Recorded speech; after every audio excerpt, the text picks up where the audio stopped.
Once again, due to unforeseen circumstances, Leon was unable to train in magic until very recently. Miss Camille said, her voice calm but firm, "If you continue making a scene, Guildmaster Boris, I might actually get angry." Guildmaster Boris crossed his arms and let out a frustrated sigh. "Even so, I can't help but feel it's such a waste. An S-rank magical talent, left untapped for so long. I understand your frustration, but we can't change the past. He's young, and his talent hasn't disappeared. If he trains hard, he can catch up and even surpass others." Boris grumbled but nodded. "You're right. If he's trained properly, he'll definitely have the potential to become an S-rank adventurer." He made a note on his clipboard. Magic talent, S-rank. Magic affinity, dark S, wind F. Mana capacity, 900. Note, began magic training 3 weeks ago. Potential S-rank adventurer. "All right," Boris said. "Let's move on to the combat evaluation. Follow me." He led them into a spacious training chamber, where a human-shaped golem stood idle in the center of the room. Leo eyed it cautiously. "Am I supposed to fight that thing?" "This is a human golem," Boris explained. "It's equivalent to an F-rank monster. You have 10 minutes to defeat it without using any artifacts or potions." Leo raised a hand. "Can I use a weapon, though? Like a sword?" Boris raised an eyebrow. "You're a magician. Why use a sword?" Leo scratched his cheek. "Well, I've actually trained more with a sword than I have with magic." Boris snapped his gaze to Camille. "What? I thought you were teaching him magic." "I am," she said without flinching, "but I'm also training him in swordsmanship." Boris's face twisted. "That's ridiculous. He's already behind. Why waste time on swords? How I train him is my business, not yours," Camille shot back coolly. "Are you here to administer the test or criticize my methods?" "T-Sage, do you even have a sword?" Boris muttered. "I do." Leo looked to Camille. She handed him his training blade. Leo nodded once. "Ready." Boris grunted and activated the golem. It whirred to life, moving stiffly at first before becoming fluid, then charged at Leo with surprising speed. The golem launched a heavy punch. Leo ducked, sidestepped, and observed. "It's strong but slow. I can easily dodge these." He tested its speed for a while, but quickly grew bored. "Let's end this." With a flash of movement, Leo unleashed the first form of the formless sword dance. 3 lightning-quick strikes in succession. Slash, slash, slash. The golem froze, then shattered into 3 pieces, collapsing to the floor. Leo blinked. "That was it. Congratulations," Boris said, smiling faintly. "You've passed the adventurer's examination. Or at least, you would have, if this was an ordinary test." "Huh? What do you mean?" Leo asked warily. Suddenly, Boris slammed his foot into the ground. The entire chamber shook. The fallen golem crumbled into sand. The sand swirled, gathered, and reformed into a larger, more monstrous golem, twice the size, rough and menacing. "This," Boris said, "is a sand golem.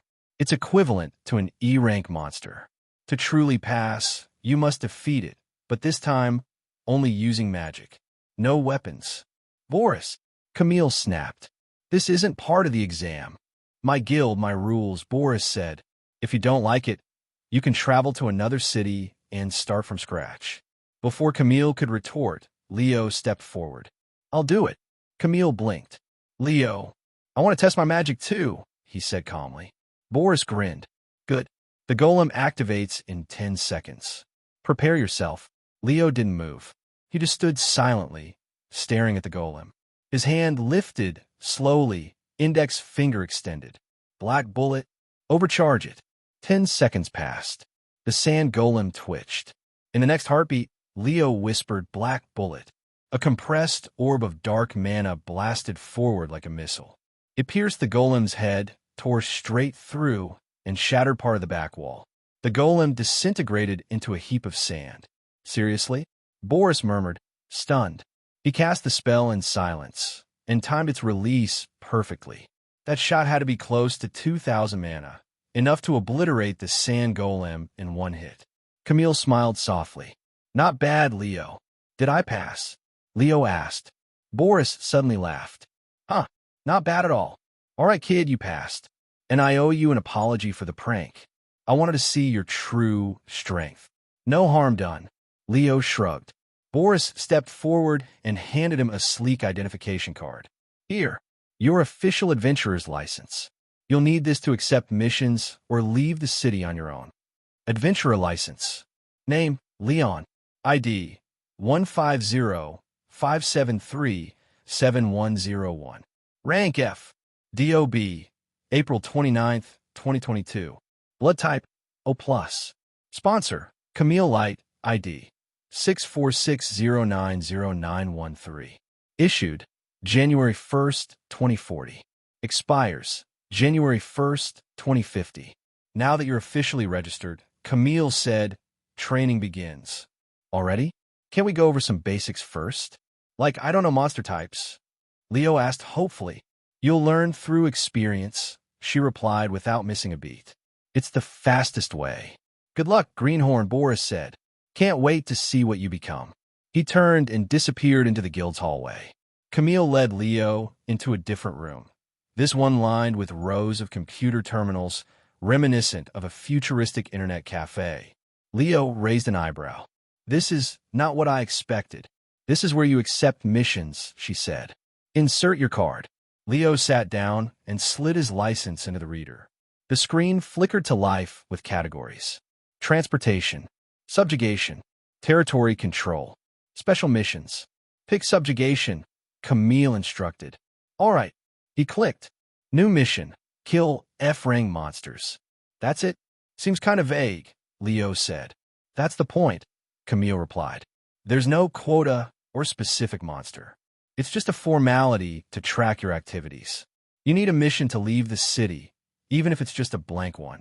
Huh, makes sense. Let's go, Camille said. Time to hunt monsters. Leo nodded, his grip tightening on his sword. He was officially an adventurer now, and this world, his new world, was finally opening up. After leaving the Adventurers Guild, Leo hopped into the car with Miss Camille. Since we got a bit of time before reaching the outer city wall, she said as she started the engine, I'll explain some things about monsters. Wait, did you just say city walls? Leo blinked. As in medieval fortress kind of walls. Miss Camille nodded.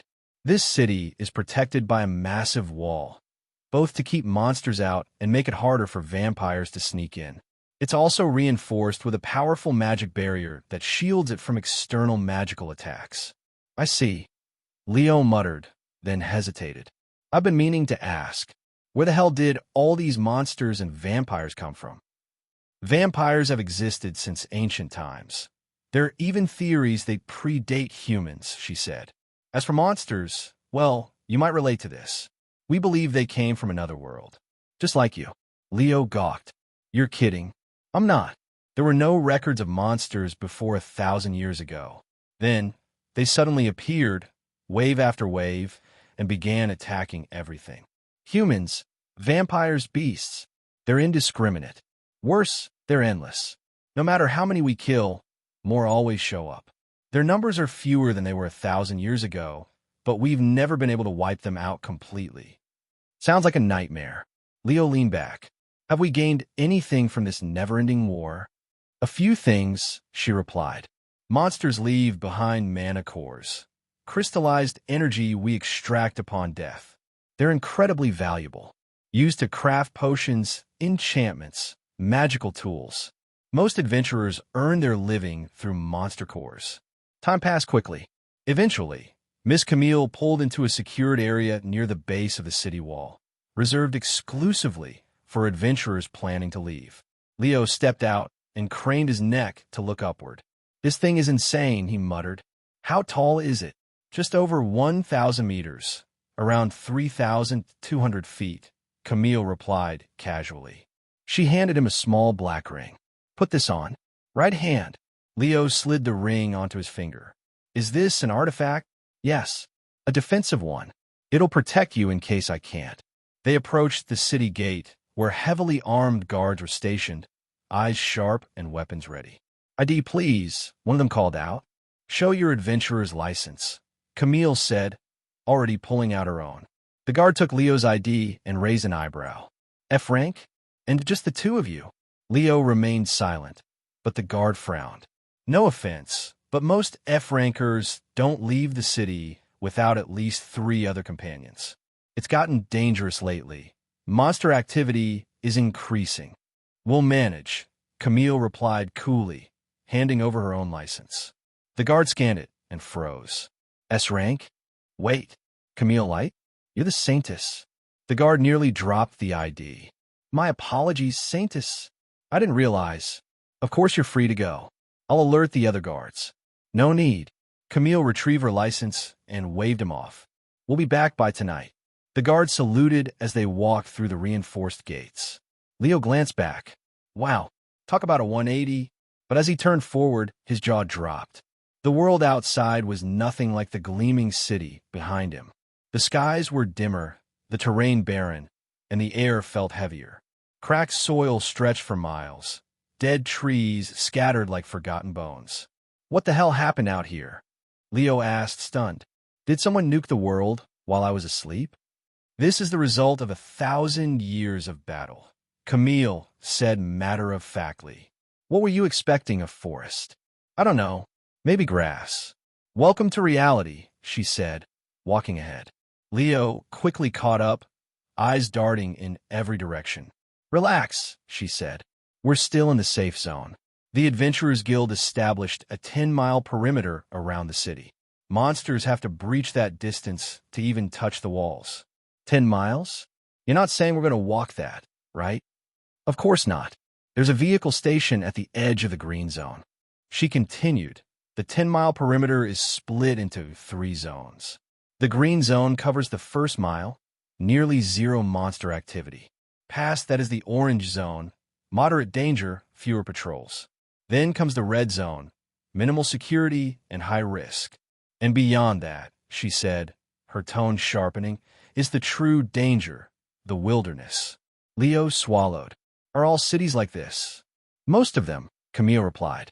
10 minutes later, a low, flat building appeared on the horizon. It resembled a sleek car dealership with rows of vehicles lined outside. They entered, and a staff member greeted them. Looking to rent? Yes. For a week, Camille said.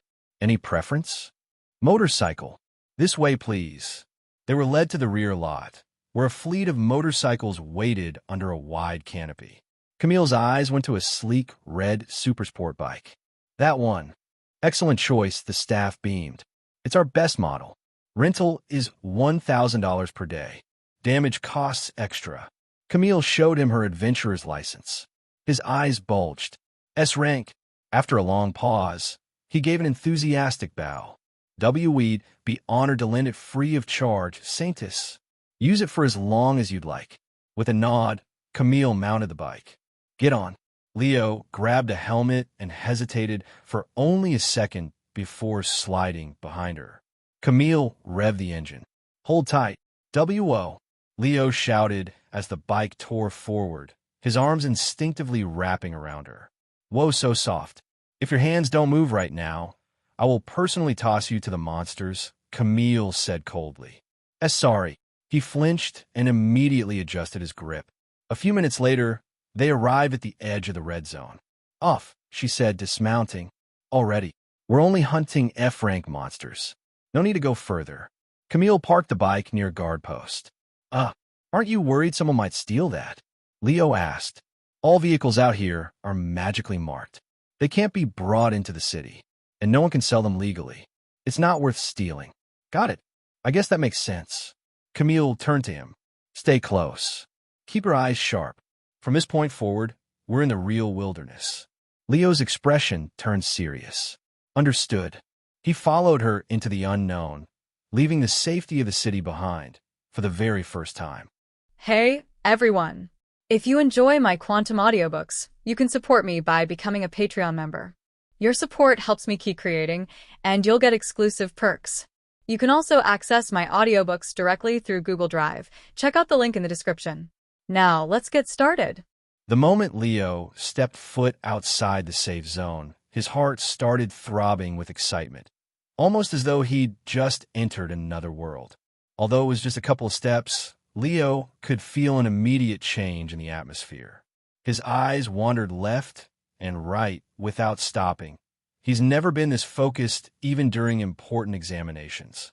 Suddenly, a loud bang resounded not too far away from their location, causing Leo to jump and point his weapon in that direction. What was that?" he asked. "We're not the only ones out there. There will be other adventurers. Although I told you to stay focused, you don't need to be so stiff and nervous. That will actually make it more likely for you to mess up," Miss Camille said to him. "I understand. I will try to calm down a little." Leo sighed. However, it was easier said than done. After all, he's never seen monsters before, much less fight them. He was only an ordinary student less than a month ago, and despite all the training he's done, it didn't mentally prepare him for this nerve-wracking adventure, not to mention the desolate background that made it naturally hard for people to see very far into the distance. "Calm down, Leo. Miss Camille, an S-rank adventurer, is with you." He quickly calmed down after seeing how calm Miss Camille appeared, almost as though she was taking a stroll in the park. "There's a monster 500 meters directly ahead. Prepare for battle," Miss Camille suddenly said. "Huh?" Leo narrowed his eyes in the direction in front of them, but he couldn't see anything. How can she see so far away? "I can't see any further than 200 meters. He wondered inwardly. Sure enough, a few moments later, Leo could see a four-legged entity running in their direction.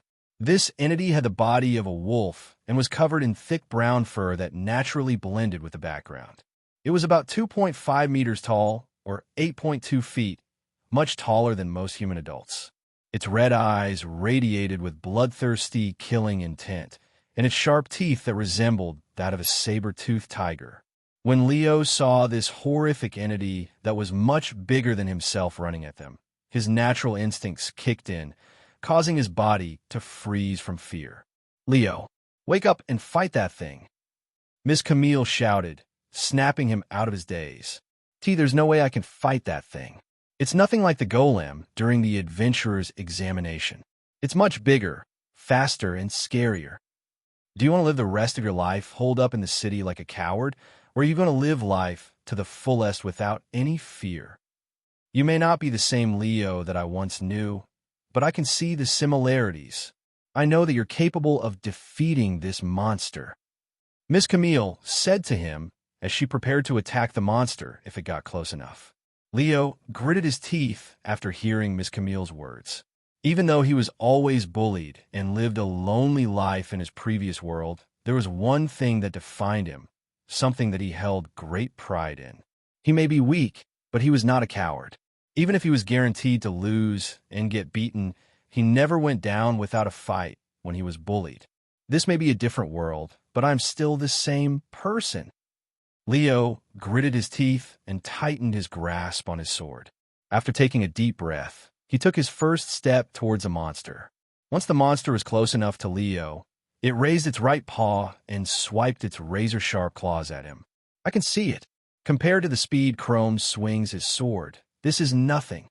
Leo subconsciously smiled after realizing that he was not powerless before this monster. After dodging the attack, Leo performed a simple sword swing. "Huh!" Leo released a loud roar as he swung his sword. Whoosh! The sword went right through the monster's left leg, severing it in a single strike. The monster released a painful cry, but Leo did not stop and continued to swing his sword while he moved to the monster's rear. Whoosh! Another leg was cleanly severed, causing the monster to lose balance and collapse. When he saw an opportunity to finish the monster, Leo jumped at the monster's head while plunging his sword downwards. The monster released a loud whimper as Leo's sword thrusted into the ground, piercing the monster's skull in the process. After twitching for a bit, the monster ceased all movements, and a puddle of blood appeared underneath a moment later. Leo wiped the monster's blood off his face using his sleeves and gasped for air afterward. Despite having plenty of stamina left, he felt oddly exhausted. "Congratulations, you have just killed your first monster." Miss Camille approached him with a slight smile on her face. "How do you feel?" she then asked. "Oddly satisfied," he said in a trembling voice while his body also shook from excitement. "In case you're wondering, The sand golem you fought at the Adventurers Guild is actually weaker than this F-rank monster. Miss Camille suddenly said. Huh? Even though it was considered an E rank. Leo was confused. It's only considered E rank because of its high defenses and powerful strength. However, it's actually quite slow and not really that dangerous if you can avoid its attacks. Not that you would know since you destroyed it before it could even move. Anyways, you're not done with this monster yet. Miss Camille suddenly said. What do you mean? It's already dead, isn't it? Leo raised his eyebrows. Yes, but the mana core is still within its body. You won't earn any money with this corpse, so you have to harvest its mana core. How do I do that? Miss Camille handed him a fancy-looking knife with a black blade and said, carve a hole in its head and retrieve the mana core from within. Are you serious? That's freaking disgusting. Leo was reluctant. Then we can just forget about it, and you won't earn any money. Miss Camille took back the knife. Wait. I will do it. After taking the knife, Leo took a deep breath and started carving a hole in the monster's head.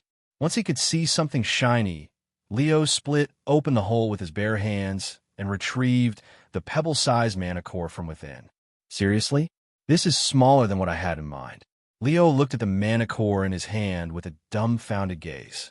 The exterior of the mana core appeared to be some kind of crystal with a smooth texture, and the interior contained azure-colored liquid. Furthermore, even though he'd yanked it out of the monster's head and he was holding it with bloodied hands, there was not a single smear of blood on it. So this liquid is what pure mana looks like? Leo asked. Yes, but it's not pure mana. In order for humans to consume it, we have to purify it using alchemy. And how much would this mana core cost if I were to sell it? About $500. $500. That's a lot of money.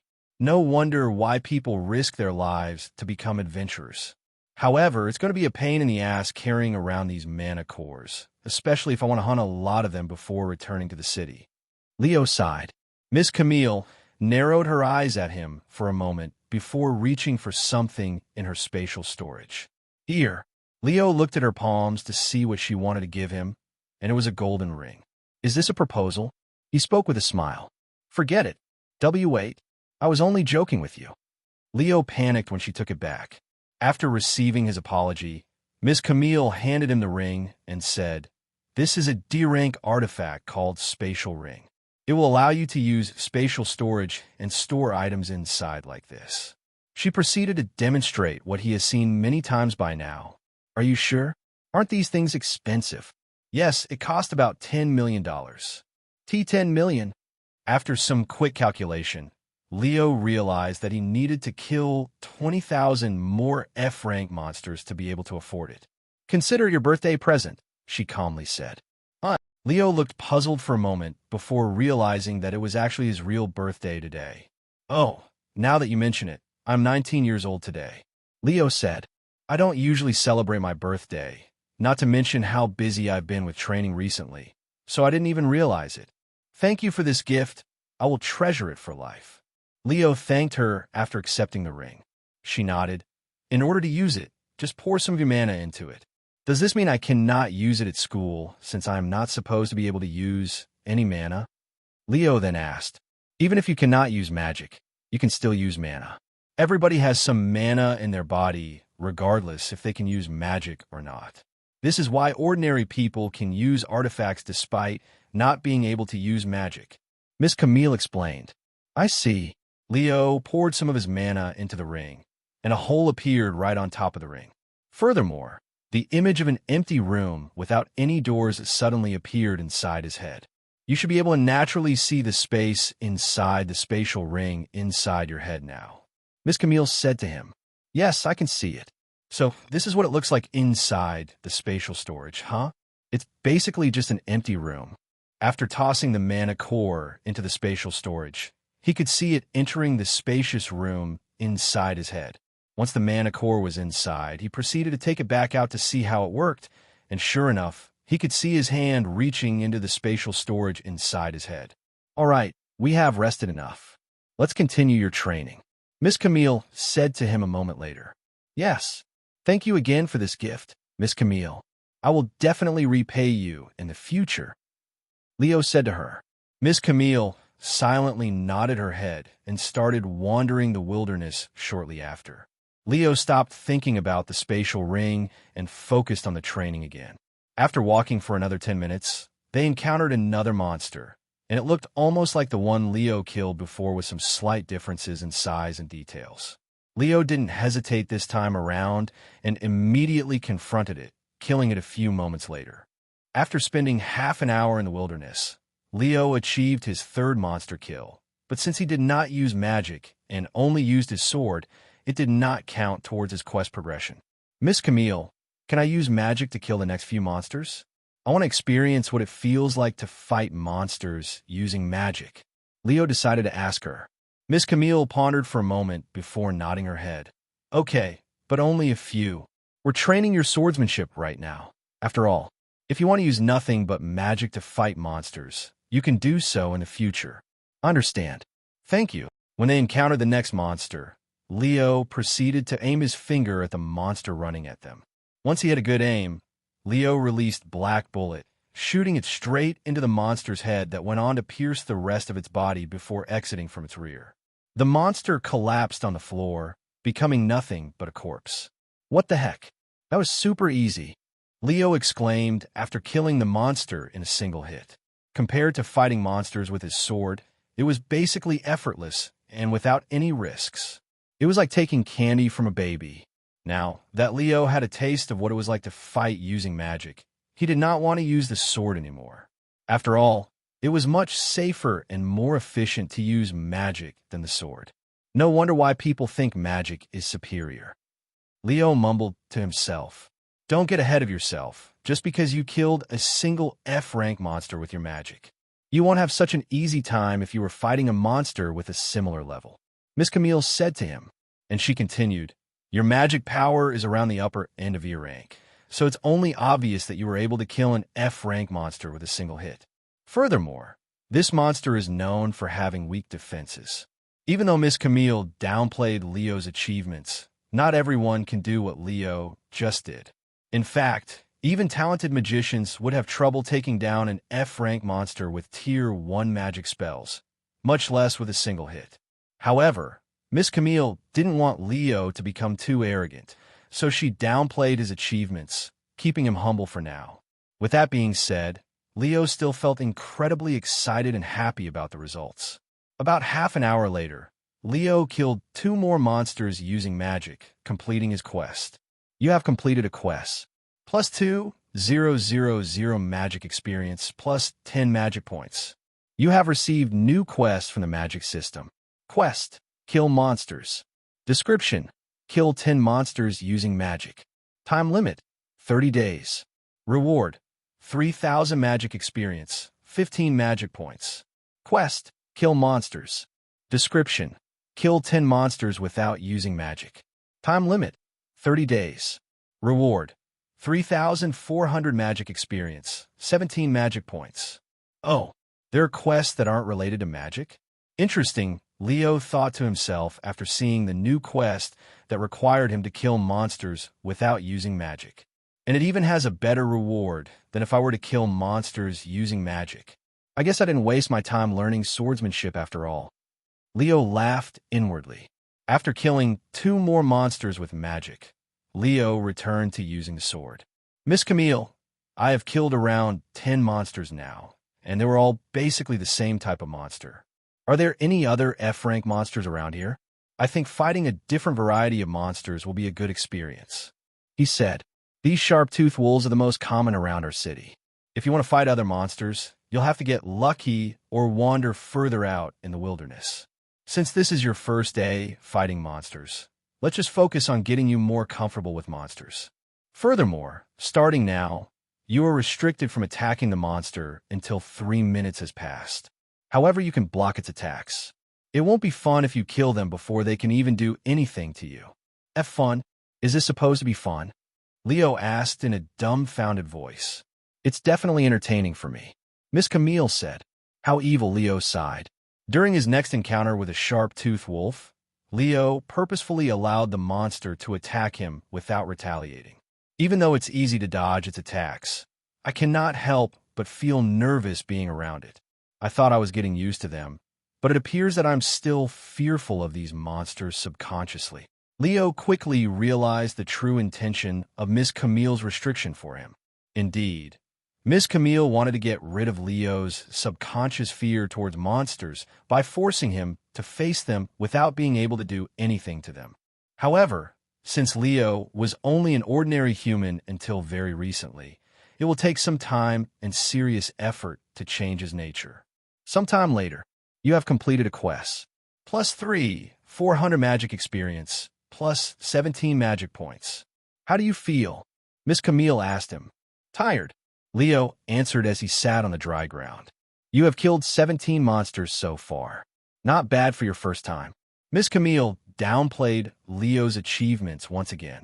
Most normal F-rank adventurers would struggle to kill more than 2 monsters on their first day. Yet Leo was already approaching 20 kills. We'll stop here for today. Since it's the weekend tomorrow, we'll stay in a nearby hotel to make traveling more convenient. Miss Camille said to him as they made their way back to the city. Okay. Leo had no complaints. After returning to the city walls, Miss Camille parked her vehicle right outside the gates and said to the guards, We'll be back tomorrow morning. No problem. The guard said nothing about her actions, even though it wasn't allowed. Sometime later, Miss Camille brought Leo to a hotel that was only a block away from the gates and rented 2 rooms for the weekend. I'll meet you outside at 9 tomorrow. They serve breakfast in the hotel at 6. Miss Camille entered her room after telling him these details. Leo also entered his room that was next to hers right after. After taking a long hot shower, Leo laid on the bed and thought to himself, Oh, right. Lilith doesn't know that I won't be back for the weekends. Whatever. She'll survive without me for 2 days. He opened the magic shop shortly after and proceeded to purchase increased magic power. Confirm purchase. Increase magic power for 5 MP. Confirm. Ding. You have purchased increased magic power from the magic shop. Your magic power has increased. That's it. Leo raised his eyebrows. He was a little disappointed when the system didn't tell him how much his magic power had increased. Guess I'll have to find out tomorrow. He sighed. Magic points, 31. I could increase my wind affinity with 20 MP, but it's not a priority. I'll just save my MP for the increased mana capacity. Sometime later, like a child with new toys, Leo retrieved all of the mana cores he'd collected today and placed them all on the bed. I made almost $10,000 in a single day. If I was still in my old world, I would be freaking rich. Once he was tired enough to sleep, Leo went to bed with the mana cores still lying around on the bed, treating them as though they were some kind of lucky charm. The following morning, Leo woke up and counted the mana cores before placing them inside his spatial ring. After breakfast, he took some time to relax before meeting Miss Camille outside the hotel. Upon returning to the wilderness, Miss Camille said to him, We'll continue what we were doing yesterday. Okay. 2 hours and 7 kills later, Leo asked, I'm a little tired. Can I use my magic for now? Seeing Miss Camille nod her head, Leo immediately started looking for the next monster with excitement. Of course, Miss Camille would still locate the monster before he can even see them. Oh, that's a new type of monster. Leo was pleasantly surprised to finally see a monster that wasn't a sharp-toothed wolf. This monster had 2 thick legs, a round body covered in feathers, and a long neck just like an ostrich. However, this ostrich-like monster had feathers made out of steel, and even its skin looked metallic. What the heck is that? A steel ostrich? Leo asked as they watched it from afar. That's a steel feather longleg. It's actually an E-rank monster. And what? Leo was so distracted by its hilarious name that he missed the E-rank part. In order to penetrate its feathers and the iron body underneath, you'll need at least 2,000 magic power. You won't be able to damage it at your current level even if you overcharge your black bullet, she continued. We won't know until we try, Leo said with a smile on his face. Fine, go ahead and try. However, if you cannot kill in 1 hit, you will have to survive 5 minutes against it without me as punishment. Does that mean I will get a reward if I can kill it with 1 hit? Leo looked at her with anticipating eyes. I'll think about it afterward, she said after a moment of silence. Good enough for me. Leo nodded. He proceeded to aim at the unaware steel feather long leg and prepared to use Black Bullet. After overcharging it for a couple of seconds, Leo released the magic spell. Whoosh! The Black Bullet flew at the steel feather long leg with incredible speed, and before it could even realize that it was being attacked, the Black Bullet reached its body. Its steel-like feathers that could fend off even multiple attacks from Sharp-Toothed Wolf was destroyed almost instantly when the Black Bullet struck. Right after destroying its steel feathers, the Black Bullet proceeded to strike its sturdy body without slowing down, penetrating it with almost no resistance whatsoever. However, the steel feather long leg did not immediately die, even though it had a hole in its body. It turned to look at Leo with a terrified look for a second before turning around and running away in the opposite direction, its blood pouring out of the hole in its body as it ran. Does that count as my win? I couldn't kill immediately, but it will definitely die of blood loss and sooner or later, right? Leo spoke in a calm voice as he turned to look at Miss Camille, who had a look of disbelief on her face at this moment. Miss Camille. He called for her when she didn't respond. Has he been hiding his power this entire time? The magic power of that spell just now should be around 2,500, and it's only a tier 1 magic spell. Miss Camille was shocked by the results. Just yesterday, Leo's magic power with Black Bullet was only about 1,800 to 1,900 even when he overcharged it. However, his magic power had suddenly jumped by over 500 in a single day, which wasn't normal even by genius standards. Therefore, Miss Camille could only come to the conclusion that Leo had been hiding his true power. It doesn't count. The steel feather long leg is still alive, so it doesn't count. She eventually said in a cold voice, feeling like she had been tricked. Oh well. Leo shrugged. They returned to looking for more monsters shortly after. After encountering a Sharp-Toothed Wolf, Leo used Black Bullet on it, killing it without needing to overcharge it. Not bad. Although I won't know the exact amount, it's safe to say that my magic power has increased significantly after the purchase. This magic system is truly a godsend.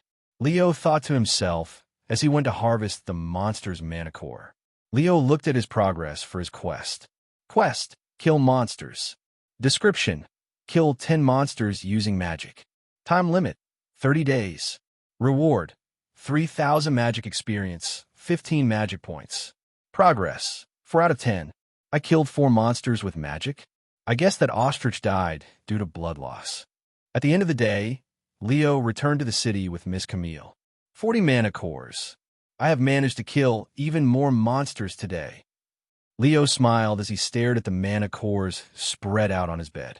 As for his quest, he only needed to kill 3 more monsters with magic to complete it. The following day, Miss Camille said to him, "You will be entering the wilderness by yourself today. Your goal is to kill 10 monsters." "I'm going by myself?" Leo was dumbfounded. He didn't think she'd leave him alone so quickly. "After seeing your progress and confidence for the past 2 days, I think you'll do fine by yourself. Just don't want her too far from the city." "I don't know. Isn't it a little too early for me to go alone?" "The earlier you can go outside by yourself, the better. Or do you want me to hold your hands forever?" she asked. "I would actually like that, even though I know it's not possible." Leo smiled. Sometime later, Miss Camille brought Leo outside the safe zone, where she left him alone. "Come back before 6 p.m. "Wait, how'd I know where to go? I'm not like you, who can walk around without a map." Miss Camille proceeded to hand him a flat device that resembled a phone, but there was only one function to it. "Press this button and it will open up a map. This device also has a built-in GPS tracker, so you will know where you are at all times. I have already marked this location. Whenever you're ready to come back, just follow the device back here. This is pretty neat." "How far does this thing track?" Leo asked as he fiddled with the device. 50 miles around the city. "Then I will see you later." Miss Camille turned around and started driving back to the city shortly after. "She really left me alone," Leo mumbled to himself as he watched her figure disappear into the distance. After standing there without moving for a full minute to sink in the fact that he was truly alone in the wilderness, Leo began walking further away from the city. Now that he was alone, he had to be even more cautious and alert of his surroundings. An hour later, Leo stopped and sighed. Where does Miss Camille find the monsters? When I am with her, we would encounter one every 10 to 15 minutes. He realized that without Miss Camille, finding a monster was even more challenging than defeating one. No wonder why she only told me to kill 10 monsters. She knew that this would happen. Since there was nothing he could do besides wander aimlessly and hope to encounter a monster, that was what he did. Eventually, he encountered his first monster of the day, and it was another sharp-toothed wolf. Leo decided to use magic to kill this monster, since he still needed 3 more kills to complete his quest. After killing it with a single black bullet, he went to harvest its mana core. I still can't seem to get used to this, even though I've been doing it for 2 days now, he sighed as he dug out the mana core from the monster's forehead. After tossing the mana core into his spatial ring, Leo continued to look for more monsters. Fortunately, he ran into another one about 10 minutes later. However, after that, he would not find another monster for another hour. You have completed a quest. Plus 3,000 magic experience. Plus 15 magic points. Ding! You have received a new quest. Quest: kill monsters. Description: kill 50 monsters. Time limit: 30 days. Reward: 5,000 magic experience, 25 magic points. Oh, since it doesn't specify whether I need to use magic or not, I can kill monsters with whatever and still progress, right? Leo continued his training after a short break. After walking for a few minutes, he came to a halt when he suddenly heard noises coming from his right side. Sounds like somebody is fighting over there. Leo pondered for a moment before walking toward the sound. When he was with Miss Camille, even though they would hear people fighting nearby, they would never approach them for some reason. In fact, they have not seen any other adventurer for the past 2 days, almost as though they were purposefully avoiding other adventurers. A few minutes later, Leo could finally see the situation ahead, where a group of 3 adventurers were fighting with a single sharp-toothed wolf, and they appeared to be struggling against it. Seriously? Why are they having so much trouble when they have 3 people fighting it? Leo thought to himself as he watched them from afar. The group struggled for a few more minutes before finally subduing the monster. Are you guys okay? Leo approached them afterward. To his surprise, when the group noticed his presence, they immediately aimed their weapons at him. Stay back, or we will attack. One of them shouted at him. Whoa, calm down. Leo subconsciously raised his hands to show that he was not a threat. Stay back. However, the group did not let their guards down and even became more aggressive. All right, I'll leave you guys alone. Without any choice, Leo turned around and started walking away. What's their problem? He thought to himself. After taking a few steps, Leo suddenly had an uneasy feeling in his guts. Fireball! He heard someone behind him shout. Leo immediately turned around to see that one of the people in the group had casted magic, and a ball of fire was flying in his direction. What the fuck? Leo cursed out loud and subconsciously used Black Bullet on the incoming fireball, shooting it right in the air and causing it to explode. The group were stunned by what they had just witnessed and froze for a moment. What the hell is your problem? Leo shouted at them afterward, his heart throbbing with agitation. However, the group did not respond. 2 of them even started running at him with their weapons raised. One of them had a sword and the other had an axe. Leo quickly readied his sword and prepared to fight them. Once they were close enough, the 2 adventurers with a weapon attacked Leo from 2 different angles. Leo dodged one of the attacks with ease before deflecting the other with his sword. Let's calm down and talk about this, okay? Leo tried to talk to them, but they ignored him. Fireball! Their 3rd member casted another magic spell at him. Damn it! Leo had no choice but to use his weapon to intercept the attack since he didn't have the luxury to cast magic. After cutting the fireball in half, the magic dissipated, which had a different reaction than before since it didn't explode. However, he had no time to think about what had just happened because the other 2 adventurers were already swinging their weapons at him. Leo was able to block one of them, but, shit, I can't dodge this one. Leo cried inwardly as he prepared for the worst. Suddenly, H. A painful scream came from the person behind him, and before Leo could turn around to see what had happened, a golden spear struck the man in the front, killing him instantly. This magic is... Leo recognized this magic, but he was still trying to process everything else. Who's there? The last person in the group shouted in a terrified voice as he looked around in a panicked manner. A few moments later, he could see a person appearing in the distance. She was a beautiful woman with a cold expression on her face, and she was holding a spear made of golden light in one of her hands. Miss, before Leo could even call out to her, Miss Camille tossed the spear in her hand. The spear flew right past Leo and struck the terrified man a few meters away, killing him as well. Leo looked at the gruesome scene with a horrified look on his face. This was his first time seeing human corpses, much less witnessing people being killed right before his eyes. Blart! Leo suddenly puked out everything he ate for breakfast after he snapped out his days. And Miss Camille, you kill them. Leo looked at her, still with a horrified expression on his face. They would have killed you if I didn't kill them, she calmly responded, acting as though this wasn't her first time killing others. Why would they do that? I didn't even do anything to them. There was probably just some kind of misunderstanding. He exclaimed, What do you know? They wanted to kill you and steal your stuff because you looked like an easy target, and they were right. Miss Camille coldly sneered, and she continued, If you think monsters are the most dangerous beings in the wilderness, think again.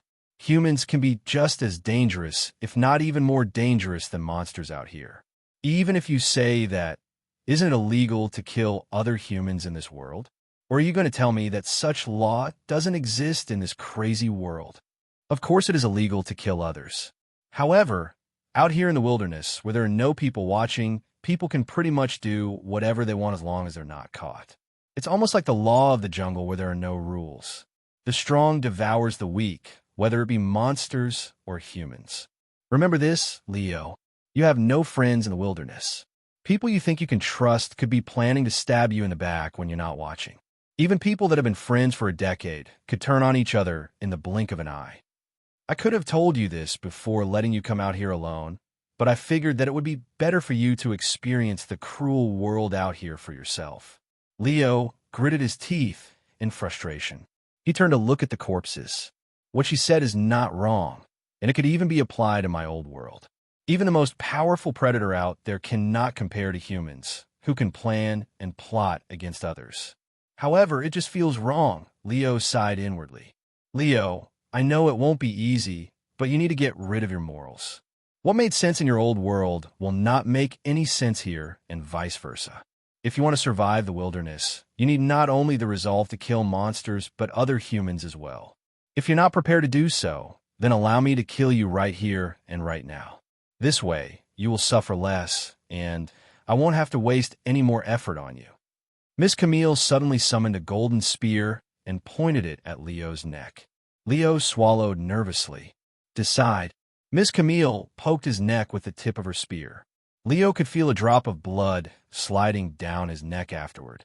After a moment of silence, Leo took a step back and said, I would be insane if I could throw away my morals so easily. However, I am not stupid enough to let people kill me without fighting back. I will do what I have to in order to protect myself and this life of mine. Miss Camille narrowed her eyes at him. You're a weird one, Leo. After retrieving her spear, she continued, I experienced my first kill when I was only 12 years old, and he was my tutor. He taught me a lot about being an adventurer when I just became one. What happened? Leo couldn't help but ask her out of curiosity.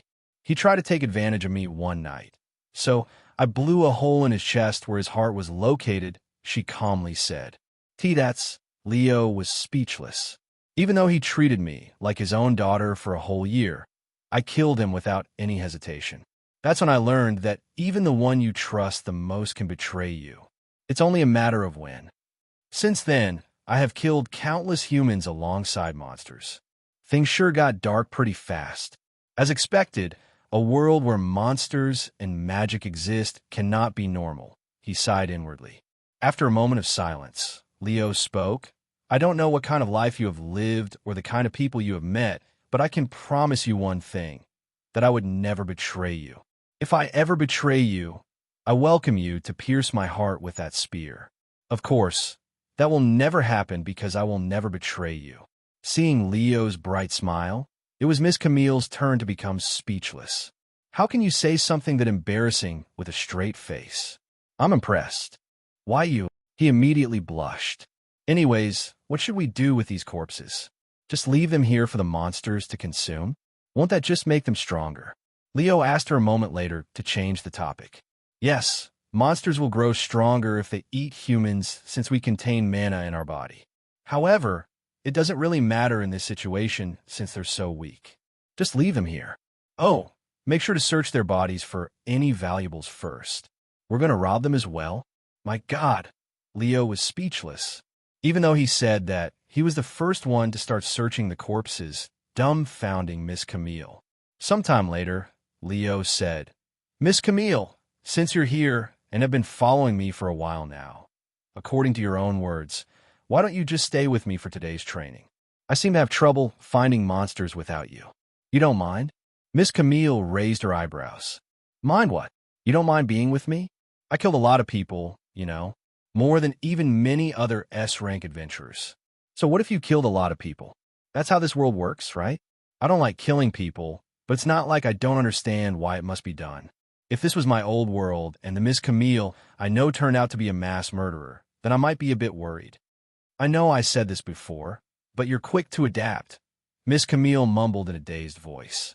Sometime later, after looting all 3 corpses, Leo sighed. "These people are really poor. They only have a stamina potion on each of them, with a magician having a mana potion instead. Unless they're rich or they're staying out here for longer than one day, it's normal to carry around that much, and they're F-rank adventurers like you. What about their weapons? Are they worth anything?" "No, they're just ordinary weapons." Miss Camille shook her head. "Then forget it. Fortunately, they also have 3 mana cores. You don't like killing people, but you don't mind robbing their corpses? Don't compare apples with oranges. It'd be a waste if we just leave it here with them, and it's not like they will be needing it," he said. "You may not be insane, but you're definitely not completely normal either." Miss Camille couldn't help but smile. Once Leo was sure that he didn't leave anything of value behind, they walked away from the crime scene and returned to hunting monsters. After hunting for about an hour, Leo managed to kill 4 monsters. "I've been wanting to ask you this for a while now. Just how do you do it? It's like you have some kind of radar that tells you where you can find the monsters. Is it a magic spell?" Leo suddenly asked her. "No, it's nothing like that. When a monster is nearby, the mana in that area will have a certain reaction. You can actually do it right now if you know what you're looking for." And she continued, "Focus your eyes and try to see the mana around us." Leo nodded. He closed his eyes and took a deep breath. When he opened his eyes, he was able to see the mana in the air that would normally be invisible. This is what undisturbed mana looks like. Memorize it for now. I will let you know when to look again. Okay. Sometime later, once they were close to a monster, Miss Camille said, "Look at the mana again and tell me what's different." Leo nodded and looked at the mana around them. "Oh, the mana in that direction appears to be distorted," he said. "Indeed, if you see that, there's most likely a monster in that direction, and the closer you are to that monster, the stronger the distortion. Of course, monsters are not the only thing that can distort the mana in the air. If you use a powerful magic spell, that could also distort mana. This includes artifacts," Miss Camille explained. "I see. You should have taught me this sooner. You have no idea how frustrating it was to walk an entire hour without seeing any monster." Leo sighed out loud. "You never asked." She shrugged. Now that Leo knew the secret to finding monsters, he started confronting them without Miss Camille's help. And for the rest of the day, even though Miss Camille was by his side, it felt like he was experiencing the wilderness by himself. "I have harvested 66 mana cores. That's a little over $30,000. Where can I sell them?" Leo asked once they returned to the city. "You can sell them at the Adventurers Guild. They're guaranteed to have the fairest rates out there," said Miss Camille. "I understand. Let's drop by the Adventurers Guild before we return to the academy. I want to sell my mana cores," he suggested. Sometime later, They checked out of the hotel and started making their way back to the academy. Since the Adventurers Guild was on the way to the academy, they made a quick stop there so that Leo could sell his hard-earned mana cores. The guild can give you $33,000 for these mana cores. Are you okay with this amount? The worker there asked him. I am. Leo nodded without any hesitation. Would you like the money in cash or credit? The worker then asked. Can you put into this card? Leo showed his academy bank card. Certainly. The worker took his mana cores and card. A few moments later, he returned the card back to Leo. Thank you for your business. The worker bowed with a smile. Thank you too. After putting away his card, Leo followed Miss Camille back to her car. When they returned to the academy, before Leo could even approach the academy gates, he could see a beautiful young lady with a familiar face floating in the sky, and she appeared to be searching for something or someone. This ghost, Leo shook his head after seeing Lilith at the front gates. Once Lilith noticed Leo, she immediately started waving and shouting at him. Leo, you're alive. I'm really glad. I thought you had died. Where did you go? Do you have any idea how worried I have been? You should have told me before disappearing for 2 whole days. She sounds like someone's overprotective mother when her son returns home an hour late because of traffic. Leo couldn't help but smile after seeing Lilith's reaction. After signing back in the academy, Leo said his goodbyes to Miss Camille before making his way back to the dorm. Thank you, Miss Camille, for everything so far. I wouldn't have made it this far without you, and I hope to continue relying on you in the future. I'm only doing this for the overtime pay, Miss Camille calmly said in a nonchalant manner. Leo smiled at her words because he knew that she wasn't telling the truth. After all, there was no way her overtime pay at the academy could beat what she could be earning as an S-rank adventurer. After returning to his room, Leo looked at Lilith, who had a frustrated look on her face, but it actually made her look cuter. So, what do you have to say for yourself? She suddenly said to him. Where are you, my mother? Why do I have to tell you whenever I have to go somewhere? He sighed out loud. I was worried, okay? Do you have any idea how horrible it feels when you think that your first and potentially last friend in hundreds of years could be dead? She shouted at him. Hundreds of years? How old are you exactly? Leo asked her in a dazed voice. Never ask a lady about her age. Lilith immediately refused. Sorry, all right? I also didn't know I would be staying outside the city until Miss Camille told me. He apologized to her. So where did you two disappear for 2 whole days? A healthy young man and a single mature woman disappearing for 2 days. It can only mean one thing. Lilith exclaimed. Whatever you're thinking, it's not it, okay? Leo immediately refuted. And he continued. We went outside the city walls to train. That's what we did. What? You went into the wilderness. Yes. Tell me about it. Quickly. She urged him in an excited voice. Let me go get some food first. I'm freaking starving. Leo made his way to the cafeteria and ate until his stomach was bloated. Once he returned to his room, he recalled his experience in the wilderness for Lilith. I see. Sounds like you had a lot of fun. Lilith said at the end. You think I had fun? It was a freaking terrifying and nerve-wracking experience. I was almost killed today, and I even witnessed humans being killed for the first time in my life. But you're fine, aren't you? So what's the big deal? And you should have known that humans are no different than animals. They will attack each other if given even the slightest chance. Lilith sneered. Is it just me, or does it sound like you don't like humans? Leo asked her. You're right, I don't like humans.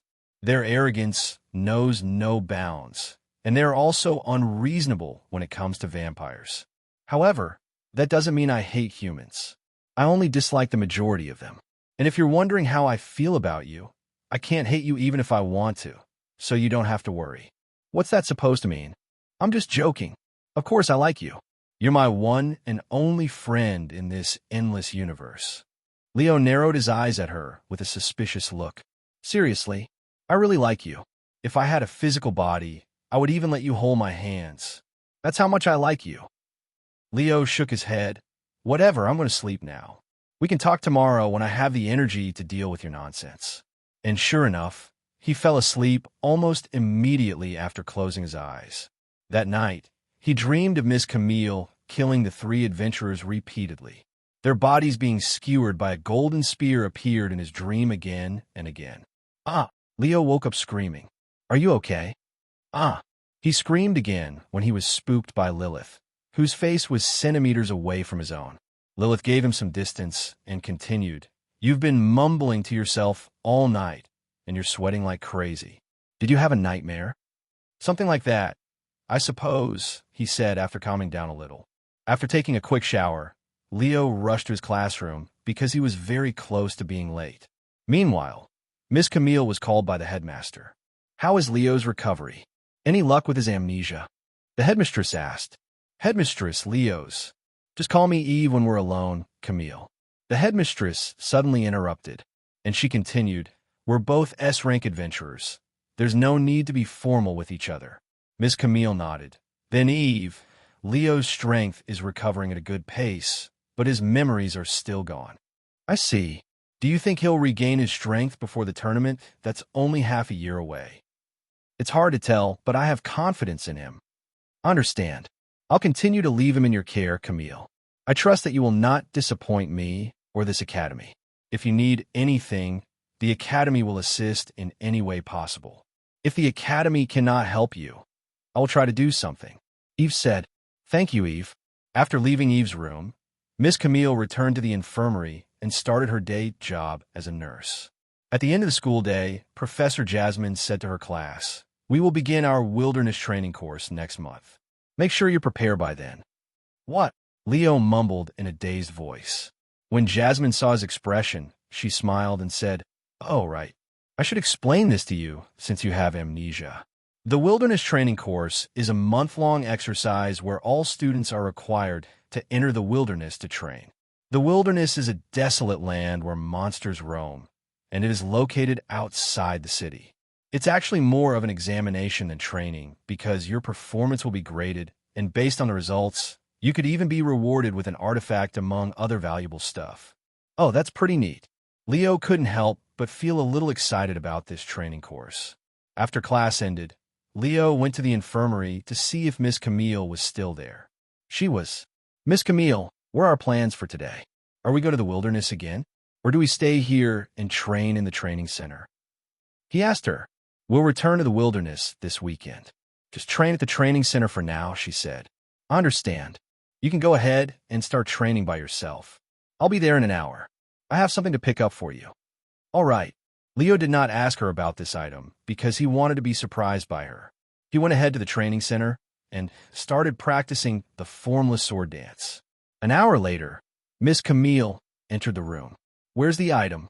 Leo asked her when he couldn't see anything in her hands. Here, Miss Camille reached into her spatial storage and pulled out an entire mannequin from within. But this mannequin had 4 arms, and the body appeared to be made out of metal. After placing the mannequin on the floor, Miss Camille retrieved 4 wooden swords and had the mannequin wield them all at once. This is an advanced training puppet. It currently has the fighting capability of an E-rank adventurer, but it can be increased to that of a C-rank adventurer. The purpose of this training puppet is to increase your reaction speed and your experience fighting multiple people at once. I have to basically fight against 4 people at once? This isn't very fair. Life isn't fair, especially life out in the wilderness. Forget about 4. You could be ambushed by even 100 people at once out there. Leo swallowed nervously after imagining what she had just said. If you understand, get to work already. And in case you forgot, your match with Cain is less than a week away. She reminded him about his upcoming fight with Cain. I get it, Leo said as he readied his sword. The following moment, Miss Camille activated the training puppet. Once activated, the training puppet immediately rushed at Leo and began his training. Damn it, no matter how much I train, it seems like I'm never improving because I always get beat up. Leo muttered in pain as he laid on the floor with bruises all over his body after his training with a 4-arm training puppet. That's because I keep on increasing the difficulty of your training. If it was easy, it wouldn't be training. Miss Camille said to him. By the way, Professor Jasmine mentioned about the wilderness training course in class today. Since we're going to the wilderness, there will surely be some casualties, right? Leo suddenly asked. Naturally, every year, over 100 students die from this training. More than 100? That seems a little bit high. Won't the teachers be there with us? There will be teachers, but even then, the students tend to wander too far or become reckless during fights and get themselves killed. And there's only so much the teachers can do when there are thousands of students while there are only a few dozen teachers. I'm surprised the academy is allowed to do this, Leo mumbled. What are you talking about? The other schools also have similar exercises. It's common practice. This is just how this world works. Leo recalled all of the fantasy novels that he's read and sighed inwardly. I guess this is going to be one of those worlds where human life is not as valuable to society. It's not going to be easy getting used to this world. For the next few days, Leo would continue to train in the training center with the advanced training puppet. The day of his challenge with Cain grew closer and closer. Soon, it was the only thing being talked about in the academy. Leo's fight with Cain is tomorrow. I cannot wait. Have you made any bets yet? There's a lot of students gambling in this fight. I have. I bet that Leo would win. Well, I think Cain will win this time. Leo has turned into a spineless coward after getting amnesia. There's no way that he could win against Cain in his current state. Hell, I doubt Leo even remembers how to fight. The school had its own gambling system for students who wanted to bet on matches. Leo eventually found out about the bet, and he went to take a look at his odds, and to his surprise, the amount of students who favored Cain was actually 30% higher than those that supported him. In fact, most of the magic students in the academy had bet on Cain's victory. On the other hand, all of the normal students placed their bets on Leo, their idol. And since this is a magic school, it was only natural for there to be more magic students. So these guys think I will lose, huh? Well, I'm going to have to disappoint these people. Leo decided to place his own bet. I'll bet $33,000 that Leo will win. He used all of his earnings in the wilderness on the bet. You're betting on yourself? That's quite shameless. Lilith said to him, if I don't have confidence in myself, who will? He said with a smile. After betting all of his money, Leo went to find Miss Camille in the infirmary. There's no training today. Get plenty of rest and prepare for tomorrow. No training today? It feels awkward to rest since I've been doing this every day for a month now, Leo mumbled. I'm actually surprised that you managed to go through all of the training without giving up. The old Leo. He would always complain about training and even skip them. Did you also train the old Leo? He asked. No, I didn't. I only treated his injuries and gave him advice, she said. You're actually the first person I personally trained. Really? Leo was surprised to hear this. But you seem so good at it. I thought you had trained many people with your experience. I guess I learned a thing or two after spending so much time in this place. Leo pondered for a moment before asking, is there a reason why you decided to quit being an adventurer and become a nurse? Not really. I just got tired of being an adventurer, so I quit. And with my magic affinity, this kind of profession is more suitable. Can you even quit being an adventurer like how someone quits a normal job? I mean, since you're so powerful, wouldn't it be a major loss to the Adventurers Guild? If I were the guild master, I wouldn't want to lose someone like you. Leo said, of course it wasn't easy to quit being an adventurer. As you said, since I am an S-rank adventurer, the Adventurers Guild was reluctant to let me go. Even the government had tried to stop me from quitting. I had to threaten them before I was allowed to quit. You threatened the government? Leo swallowed nervously. I guess the saying the strong makes the rule is plenty accurate in this world, he thought inwardly. Wait. If you didn't train the old Leo, who did? Surely, he didn't become that powerful all by himself, right? Indeed, he had another teacher. She's also an S-rank adventurer, and she's the only S-rank adventurer in this world who cannot use magic. Seriously? That sounds badass. I wonder how the old Leo was able to get someone that powerful to teach him swordsmanship. Who knows? I have one more question before I stop bothering you. Do you think I will be able to defeat Cain in my current state? He suddenly asked. Probably. She answered in a nonchalant manner. Probably. He raised an eyebrow. You'll find out tomorrow, and my answer won't change anything. So what's the point in asking me? You're right. I guess I just wanted some confidence boost. Oh, it's not that I am not confident in myself, but I would feel better to know that you also have confidence in me. Miss Camille narrowed her eyes for a moment before speaking. In your current state, you'll have a pretty decent chance to defeat Cain. That is, if you pay attention to the fight. Leo immediately smiled after hearing her words. Thank you. I won't disappoint you tomorrow, Leo said to her before leaving the infirmary. That night, Leo had trouble sleeping, but it was not because he was anxious about his fight with Cain. I can't sleep because my body is full of energy. I usually fall asleep quickly because I am exhausted after training, he sighed as he tried to force himself to sleep. The following day, as Leo made his way to class, the students that he passed said to him, "Good luck, Leo. I know you'll beat that arrogant bully. I had bet all of my money on you, Leo. Don't disappoint me and my wallet." During homeroom, Professor Jasmine asked him, "How are you feeling? You have a match with a magic student today, right?" "Yes, I do, and I feel great," he said with a smile. "That's good to hear. I'll be there to watch your match, too. I'll try not to embarrass myself," he joked. Once class ended, just as Leo prepared to leave the classroom, he suddenly realized something. Jasmine, where am I supposed to fight Cain?" "We didn't agree on a specific location," he asked her in a slightly embarrassed voice. Jasmine smiled and said, "All matches are held in the magic arena. Do you know how to get there?" "Actually, you can just follow your classmates, because they'll be heading there as well." "I understand." Leo realized a few moments later that he didn't need to ask Jasmine such questions because Cain was right outside his classroom the moment he stepped outside. "I hope you're ready, Leo. Meet me at the magic arena in 2 hours.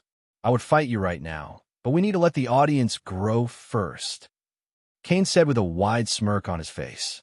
"All right, I will see you at the magic arena in 2 hours." Leo nodded. Once Cain left, the time of Leo's match with Cain spread throughout the academy like wildfire, and students began showing up at the magic arena way before the fight even began to acquire the good seats. Leo made his way to the magic arena an hour before his fight with Cain. Wow, there are a lot of students here. Leo was dumbstruck by the sea of people outside the magic arena, almost as though he was going to a worldwide sports event. There are rarely this many students who would show up for a fight between students. Only fights between witches would gather such attention. Lilith said to him from the sky, "Make way. Leo is here." One of the students there shouted when he noticed Leo trying to get inside the magic arena.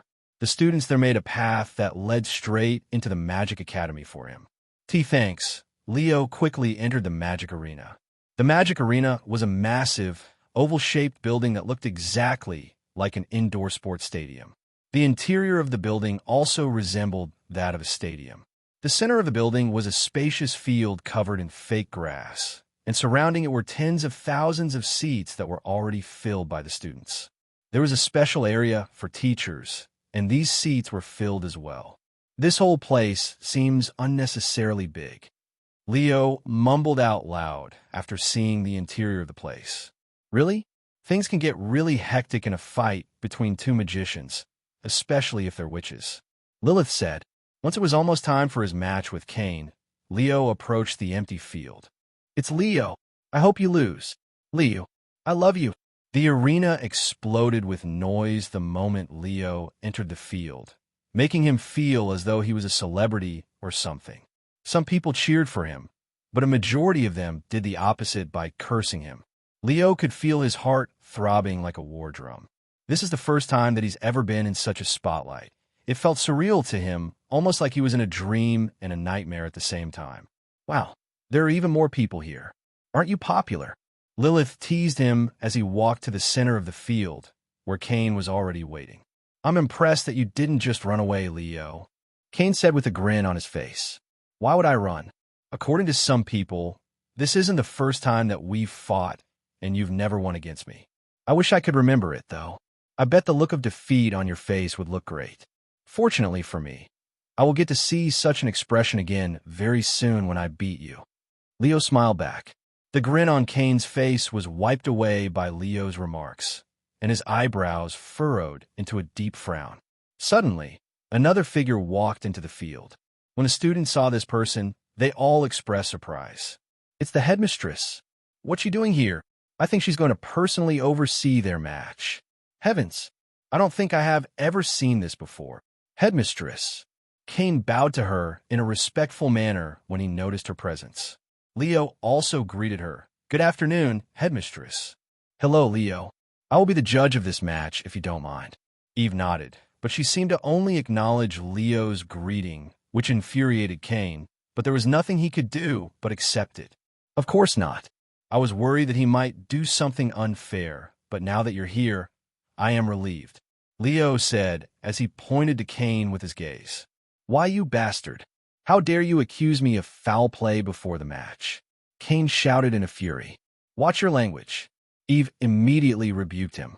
"I apologize, headmistress." Cain did not dare to argue with her and acted as obedient as a service dog. Leo found this quite amusing and laughed inwardly.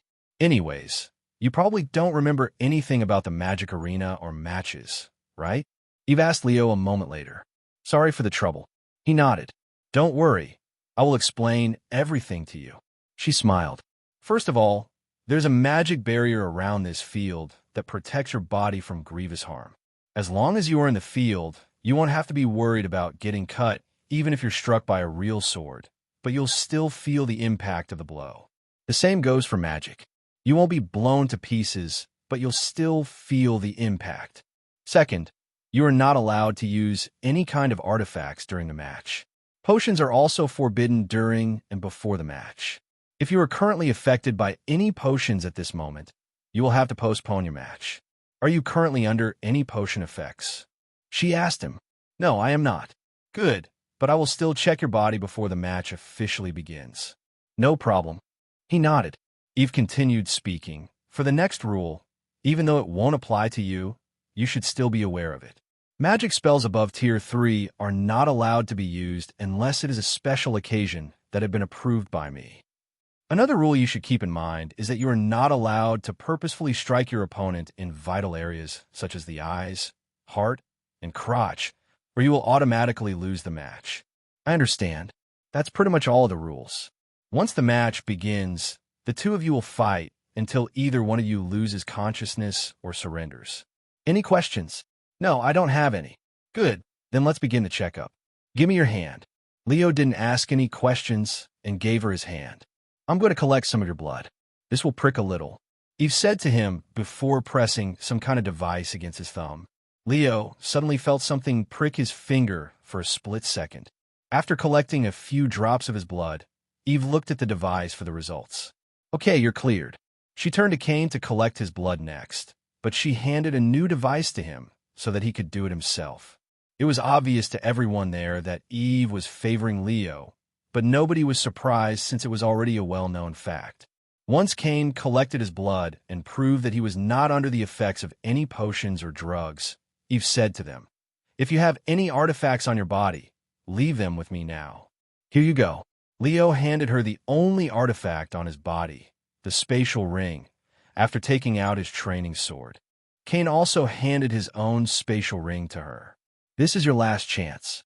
If you're caught with any artifact on your body after the match starts, you will automatically forfeit the match and will be punished for breaking the rules." Eve gave them one last warning. When neither Leo or Cain said anything, Eve nodded. "Then we will begin the match. Stand in your circles and wait for my signal." "Circle." Leo looked around until he saw a black circle about 20 meters away from his location. Once he was standing inside the circle, he was about 50 meters away from Cain. "Seriously? With this far away? At such a distance? I am at a clear disadvantage since I cannot cast magic." Leo cried inwardly after seeing this unfairness. Due to their distance, Cain could cast spells at him from a distance, while he has to wait until he is close enough to strike with the sword. The arena became quiet while the audience held their breaths. "Good luck, Leo," Lilith said to him. A few moments later, Eve spoke in a loud voice that echoed throughout the arena without the help of a microphone. "The match between Leo Magnus from Knight Class 2A and Cain Graham from Magic Class 2A will now begin. Once I blow this whistle, you may start the fight." After counting to 3, Eve blew the whistle. Cain immediately raised his hand and pointed his palms at Leo, and he started chanting in a low voice. Meanwhile, Leo started running towards Cain at his full speed, which actually looked slow in the eyes of the audience because they were used to seeing Leo move at a much quicker speed. "Look at how slow he's moving." I guess he hasn't fully recovered from his injuries yet, the students said to each other. Meanwhile, Leo was thinking of something similar. What's he waiting for? Why hasn't he cast any spells yet? Leo wondered to himself when Cain hadn't attacked him even when he closed their distance by half. Miss Camille would have fired over 10 magic spells at me by now. What is he thinking? Unbeknownst to Leo, unlike Miss Camille who can cast magic in a split second and without the need of chanting, Cain must chant his spells and gather his mana, which requires time, especially since he was preparing for a Tier 3 spell right off the bat. Once Leo was almost in front of him, Cain finally finished his spell and shouted, "Water barrage! Water magic!"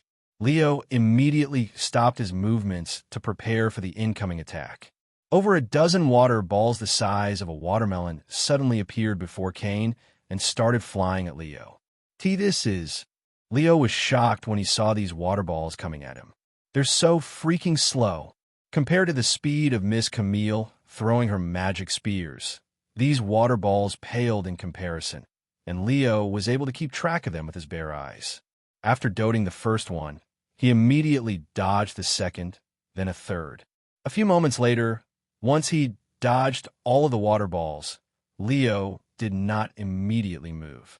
Instead, he stared at Cain with wide eyes.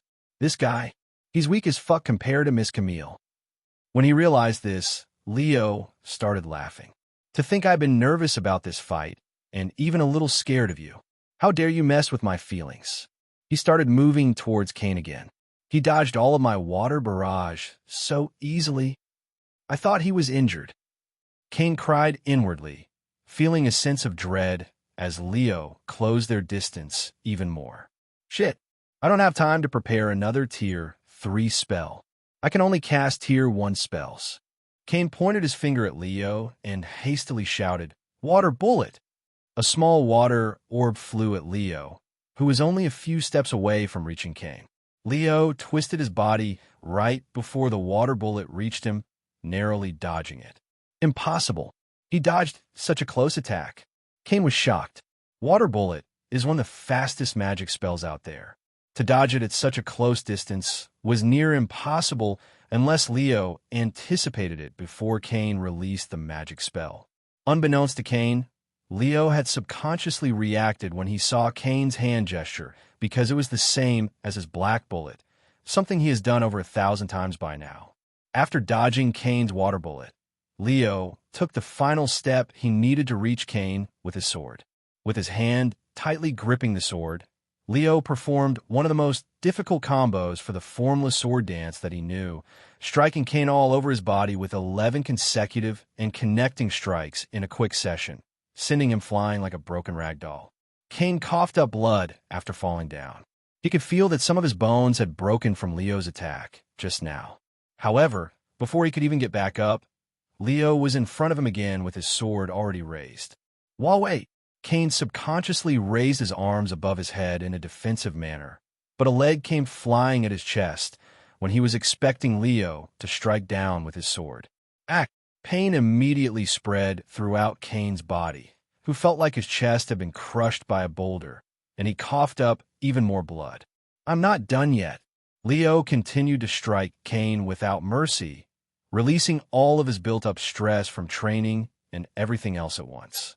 The audience were dead silent at this moment. They were all shocked by the brutal beatdown of Cain, and some of them couldn't even believe their eyes. See that Leo? Has he always been this vicious? I don't think so. Leo usually finishes his fight with a single elegant hit, after all. My God, I have never seen such a brutal beating before. Why aren't they stopping the match? It's clear that Leo is the victor. Cain doesn't seem unconscious yet. Leo's attacks are too weak to knock him unconscious. Honestly, I would rather he knock me out than to suffer such an embarrassing beating. Miss Camille rubbed her temples in a stressed manner after seeing Leo's performance. She knew from the start that Leo would be able to defeat Cain without any problems after seeing his performance during training, but she didn't expect such an outcome. Meanwhile, Leo continued to relieve his stress by beating Cain. This one is for trying to bully me. This one is for all your shit talk. This one is for the training I had to endure just to beat you. This one is for all the stress I experienced because of you. This one is for having such an ugly face. This one is for having an ugly personality. This one is for all the people that you have bullied in the past. Leo launched countless strikes at Cain, tossing his body around the field like some kind of stress-relieving puppet. Once he was satisfied, Leo stopped attacking and wiped the sweat from his face. "Phew, that felt great," he exclaimed. However, when he finally got a good look at Cain's condition, he became worried that he might have gone overboard and killed Cain. He turned to look at Eve, who was standing not far away with a dazed expression on her face. She eventually snapped out of her daze and blew on the whistle again, signaling the end of the match. Winner, Leo Magnus, she announced in a stiff voice. The entire arena remained silent, even though they should be cheering, mostly because they were terrified and speechless by the beatdown. However, it wasn't as though Leo displayed unfathomable power, nor did he do anything really special. It just was the sheer brutality of the fight that made these students speechless. My God, Leo, you really went hard on him. I doubt even his parents would recognize him if they saw his face now, Lilith said as she floated above Cain, who was still conscious but was in no condition to move. After the fight ended, Miss Camille entered the field and proceeded to heal Cain's injuries using her light magic. Within moments, Cain, who looked inhuman with a disfigured face, returned to looking like a normal human being, but his face was still bruised black and blue. Leo, you son of a bitch. How dare you humiliate me like this? I will never forgive you. Cain roared in anger once he could finally talk again. Oh, you'll never forgive me? Then how about another match, huh? We can even do it right now if you want. Leo beckoned him in a provocative manner. Cain gritted his teeth in frustration, but he didn't dare to accept Leo's challenge, as he was still mentally scarred by the beatdown. If you dare to come near me again, I will not show you any mercy the next time, Leo said after seeing Cain's nervousness. The students were dumbfounded by Leo's words that implied he was being merciful during the beatdown. How could someone be so shameless? What do I do now? Can I leave yet? Leo asked Miss Camille. The match is already over. Unless you have another match, you can leave, she said. All right, then I will see you at the training center later. Miss Camille nodded. Then I will see you later. Leo walked out of the field in a prideful manner. After leaving the arena, he went straight to the training center. Ha ha ha, did you see that, Lilith? Cain was powerless before me. I have never felt so powerful before, Leo exclaimed as he held his sword high in the air with one hand. What kind of pose is that? You look so weird. Lilith shook her head, and she continued, Also, Cain is just a weakling. You're being way too proud for such a small achievement. You don't understand anything, Lilith. I have always been bullied in my old world. Although there were times when I would win, it was never such an overwhelming victory. Also, Cain was using magic. I had defeated a mage with nothing but a sword. Of course I would be proud. If you could use magic, that match would have been over in seconds, though. Speaking of magic, why did it take him so long to cast his first magic spell? He suddenly asked. Unlike you, who can cast magic on his first try without chanting, normal people need to chant their magic. Huh? This is my first time hearing about this. I have never heard Miss Camille chant either. Of course not. She's an S-rank adventurer. Anyways, most people chant because it helps them visualize the magic circle and gather mana. Once you're skilled enough with a certain magic spell, you will naturally be able to cast them without chanting. No wonder. I found it weird that Cain had shouted his magic spell before using it. I thought he was an idiot who has a habit of revealing his spell before using it. Leo shrugged. Those who can silent cast have a huge advantage because of that exact reason. It gives your opponent almost no time to react to it because they cannot hear the chant. However, the amount of people who can silent cast magic spells are very rare even amongst geniuses. Wait a moment. If people cannot tell what magic I am using if I don't chant, doesn't that mean I can use mana drain in public as long as I silent cast it? Leo asked. That is true, but it is also risky because there are magic spells out there that can let people see the flow of mana inside people's bodies, so they will be able to see you absorbing your target's mana. I wouldn't risk it if I were you. I won't. Miss Camille arrived at the training center about 10 minutes after Leo. Do you remember your promise, Miss Camille? Leo approached her with a wide grin on his face. The Tier 2 magic spell, right? I already have it prepared for you. She handed him a piece of paper with a Tier 2 magic circle on it. Leo took the paper and asked without looking at it just yet, what kind of magic spell is this? It's a magic spell called Void Spear. It can teleport a certain distance, so you can catch people off guard. Void Spear? Is it similar to your light spears? He asked. Yes, sort of. Leo pondered for a moment and spoke. Do every affinity have their own variation of a certain magic spell? For example, Cain used Water Bullet today, which is basically Black Bullet, but with a different magic affinity. That is true for most of the low-tier magic spells. The true difference comes at the Tier 5 magic spells and above. However, even the low-tier magic spells will have some differences. Miss Camille said, for example, your Void Spear can pierce the void and teleport, but my Spear of Light cannot do such a thing. I see. Anyways, thank you for teaching me this magic spell. Leo proceeded to memorize the magic circle. You have learned the magic spell, Void Spear. Void Spear. Affinity, Dark. Tier 2. Mana, 200. Master Rank F. It costs 200 mana to use. Leo was a little shocked when he saw the mana required to use this magic spell. No wonder why Lilith was reluctant to teach me Tier 2 magic spells. This is a tremendous increase in mana usage compared to Tier 1 magic spells. With my current mana, I will enter mana fatigue with just 5 casts. If it weren't for the magic shop, I would only be able to cast 2 of them. He cried inwardly. Can I try it out? He asked Miss Camille after learning the magic spell. Sure. Leo distanced himself from the mana-absorbing dummy. Once he was around 20 meters away, he used Void Spear, creating a spear of dark energy in his grasp. He could already silence spellcast a Tier 2 magic spell on his first try right after learning it. Miss Camille sighed inwardly after being exposed to his tremendous magic talents once again. After getting his aim, Leo flicked his arms and hurled the Void Spear at the dummy. The Void Spear traveled in the air for about 5 meters before suddenly disappearing and reappearing 10 meters away, striking the mana-absorbing dummy a split second later. After absorbing the Void Spear, the mana-absorbing dummy pulsated with a dark orange light. The magic power of his Void Spear is almost 3,000, and that's without overcharging it. He could definitely reach 3,500, perhaps even 4,000 if he overcharged it.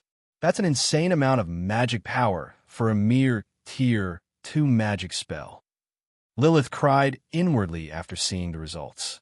Normally, only Tier 3 magic spells with a high mastery rank would be able to produce magic power above 3,000, hence why it was so surprising for Leo to achieve that kind of power with a Tier 2 magic spell that he'd just learned. Miss Camille had a profound frown on her face after witnessing Leo's prowess. His magic talent is abnormally high, almost frighteningly so. Now that he's acquired a decent amount of experience with the sword, it's probably time to focus on his magic talents, she thought to herself. After spending a few hours training in the training center, Leo managed to increase his mastery rank for Black Bullet to C, and his total mana just broke through 1,000. Leo. Miss Camille called for him after his training ended. Yes. Starting today, we will be focusing on training your magic. Seriously? Leo couldn't believe his ears. I have to admit that you have tremendous magic talents. It would be a waste to not train it properly. However, this does not mean you can stop training with the sword. Do you understand? I understand. There's no way I would just give up on swordsmanship after putting so much effort into it. I'm going to keep improving myself until I could defeat Chrome with nothing but my sword, Leo said in a motivated voice. Good. Also, before we begin your training tomorrow, I want you to find another reason to grow stronger. Leo raised his eyebrows in a questioning manner. Everybody should have a reason for getting stronger. Your match with Cain was what pushed you to grow stronger. However, now that you have defeated Cain, you will need another motive, she explained. If you just train just for the heck of it, you will not progress as fast. Leo pondered for a moment before nodding his head. All right, I will try to find a motive. However, it sounds easier said than done. Take your time. You don't need to find a reason by tomorrow. Rushing it would also have a negative effect. Leo made his way back to the old dorm shortly after. Leo, there's somebody following you. Lilith suddenly warned him. This feels nostalgic. Do you know who it is? He asked. Yes, it's... Before Lilith could even respond, a familiar voice resounded. Stop right there. Leo turned around to see a petite figure stepping out of the shadow and approaching his direction. It's you again? What do you want now? I have already proved to you that I'm not a zombie or whatever you thought I was. Leo frowned after recognizing his stalker as Nina Wraith. Yes, I'm well aware. Since that day, I have been wondering why I sense dark magic from you, even though you're not an undead, nor can you use magic. After seeing you at the magic arena today, the dark magic emitting from your body grew many folds compared to before. And now, you reek of dark magic. Leo, you have a dark magic affinity just like me, don't you? Nina Wraith narrowed her eyes at him, her gaze as sharp as the tip of knives. Leo felt like he was naked before her gaze, but his expression didn't change. I have no idea what you're talking about. I have a dark magic affinity? That's nonsense. If I could use magic, I wouldn't be fighting with a sword. He sneered. You can lie to me all you want, but I can see the truth. Although your mana was too weak for me to notice it before, I can see it very clearly now, the mana flowing through your veins. And judging by the mana fluctuation around you right now, you were just practicing with dark magic, weren't you? Leo swallowed nervously after hearing Nina's words that struck gold. What the heck is up with this girl? Why does she know so much? He cried inwardly. Leo, this little girl has spiritual eyes. She can see the other's mana flow with just a glance. And since you have the same magic affinity as her, she can see you even more clearly. Lilith said to him, Why are you hiding the fact that you can use magic?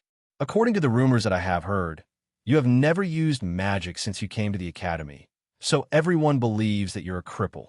Nina suddenly asked him, believing that he had been hiding about his magic talents for some reason. Why would I be a cripple just because I cannot use magic? The rest of my body functions properly. Nina sneered and spoke in a cold voice. If you cannot use magic in a world of magic, what else besides a cripple could you be? You say some pretty harsh things. It's the truth, and it's how society sees people who cannot use magic. Whatever. I don't have the time or energy to deal with your nonsense. I'm going home to sleep. Leo started walking away. To his surprise, Nina Wraith didn't follow him.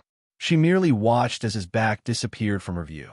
For what reasons are you hiding such tremendous magic talent? Nina mumbled in a low voice after Leo left, her eyes filled with frustration and confusion.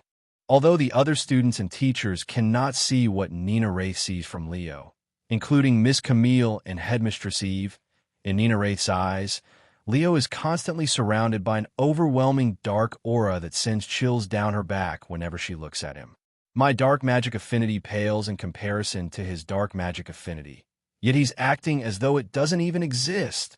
And to think there was another student besides myself with a dark magic affinity in this school this entire time.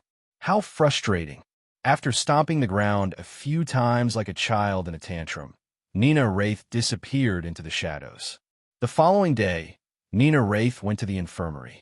What do you need from the infirmary so early? The day has just started. Miss Camille asked her. Nina closed the door behind her and stared at Miss Camille with a serious expression on her face. This is about the request I accepted from you before.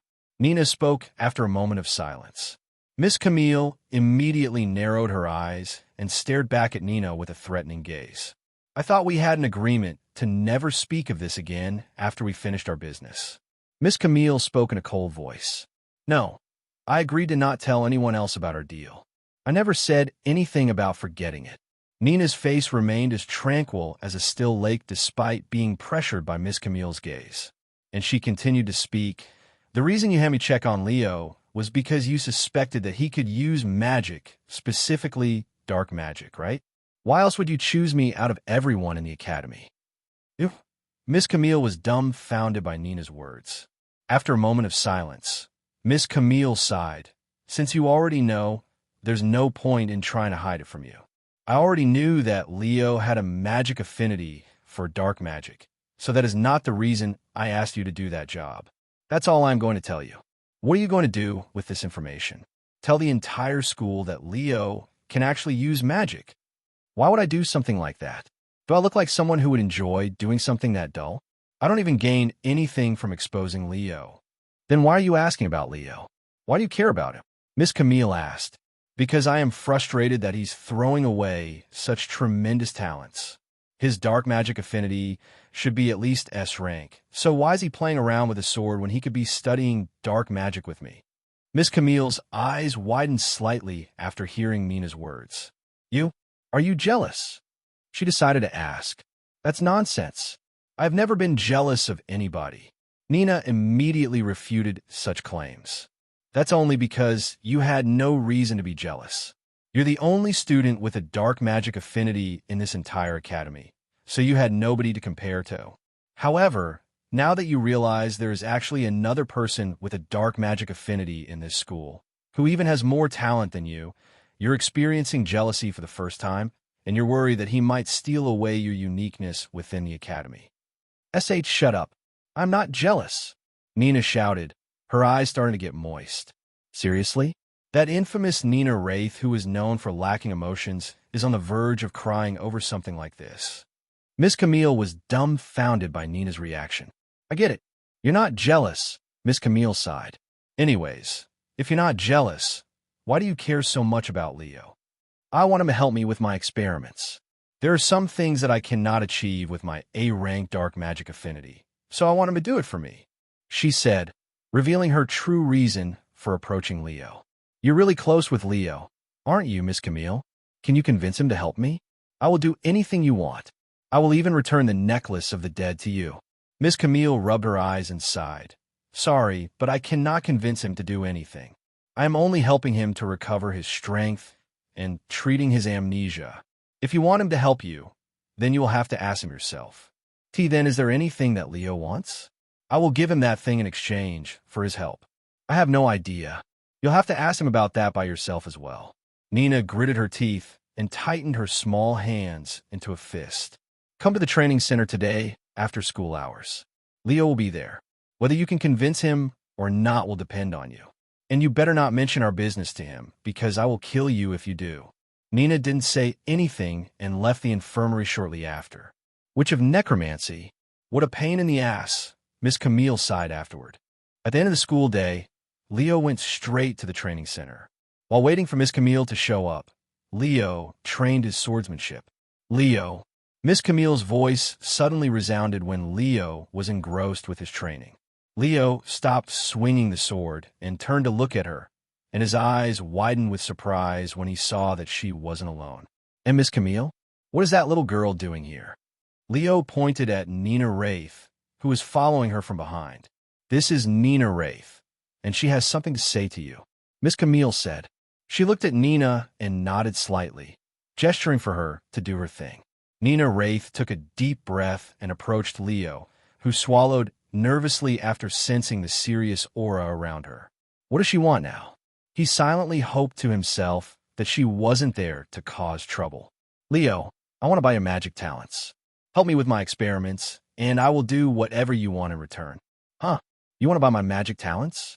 What kind of nonsense is that? I refuse. Furthermore, I don't have any magic talents. You can stop lying to me. I know you have a dark magic affinity. I have what's called spiritual eyes, and it allows me to see your mana flow, so you're wasting your efforts. Miss Camille also confirmed it. Leo looked at Miss Camille with a surprised look on his face. It's true. I told her, but that doesn't matter since she can still see your mana. There's no way to hide your magic from someone who has spiritual eyes unless you have a certain expensive artifact. Fortunately, people that have spiritual eyes are incredibly rare, so you don't need to worry about being seen by many people. Miss Camille said. Nina Wraith then said, Leo, we can do this the easy way or the hard way. You can either assist me and I owe you a favor, or I can threaten to expose your secret. If you don't want either to happen, you will have to kill me. Leo frowned and pondered in silence. Before I answer you, I want to ask you a question. There are plenty of people out there that are stronger, more knowledgeable, and more capable than me. Hell, there's someone like that beside you right now. So why do you want my help so badly? Because this is something that can only be done by those with a dark magic affinity, and my magic affinity is not strong enough to achieve my goals.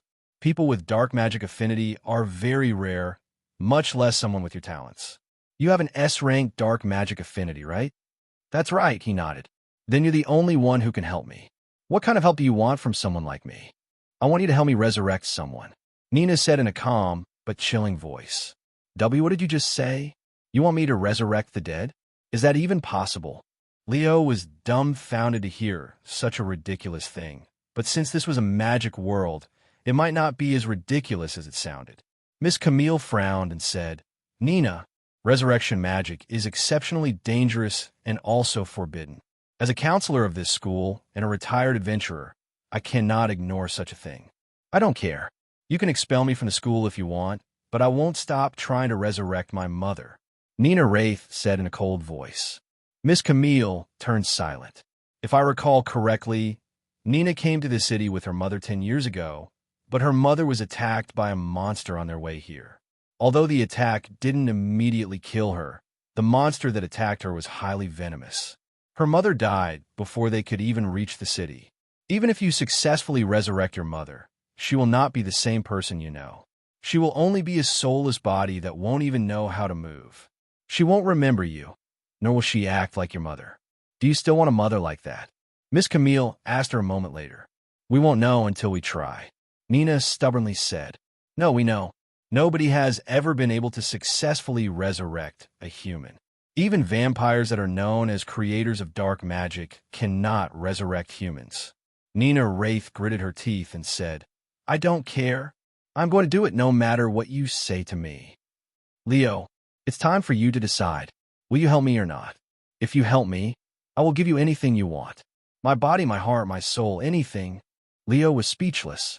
He's never been pressured in such a manner before.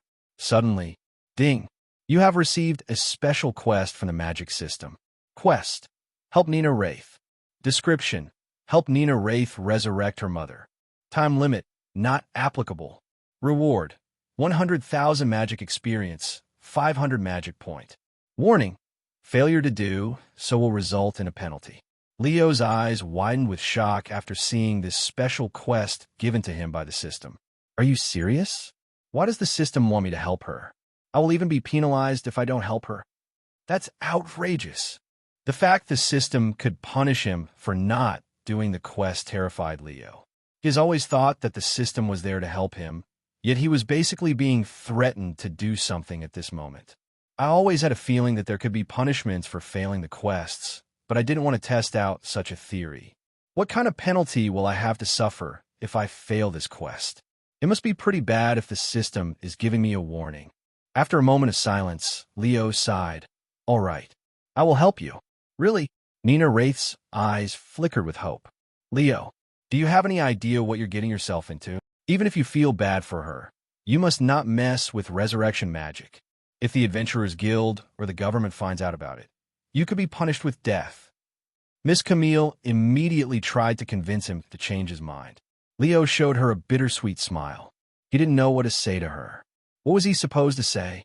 That he was basically being threatened to help her by a system that can only be seen by him? I mean, if I don't help her, she'll expose my secret to everyone, right? Leo eventually found an excuse, albeit a pretty bad one. So what if she'll expose the fact that you can use magic? We have plenty of ways and excuses around that.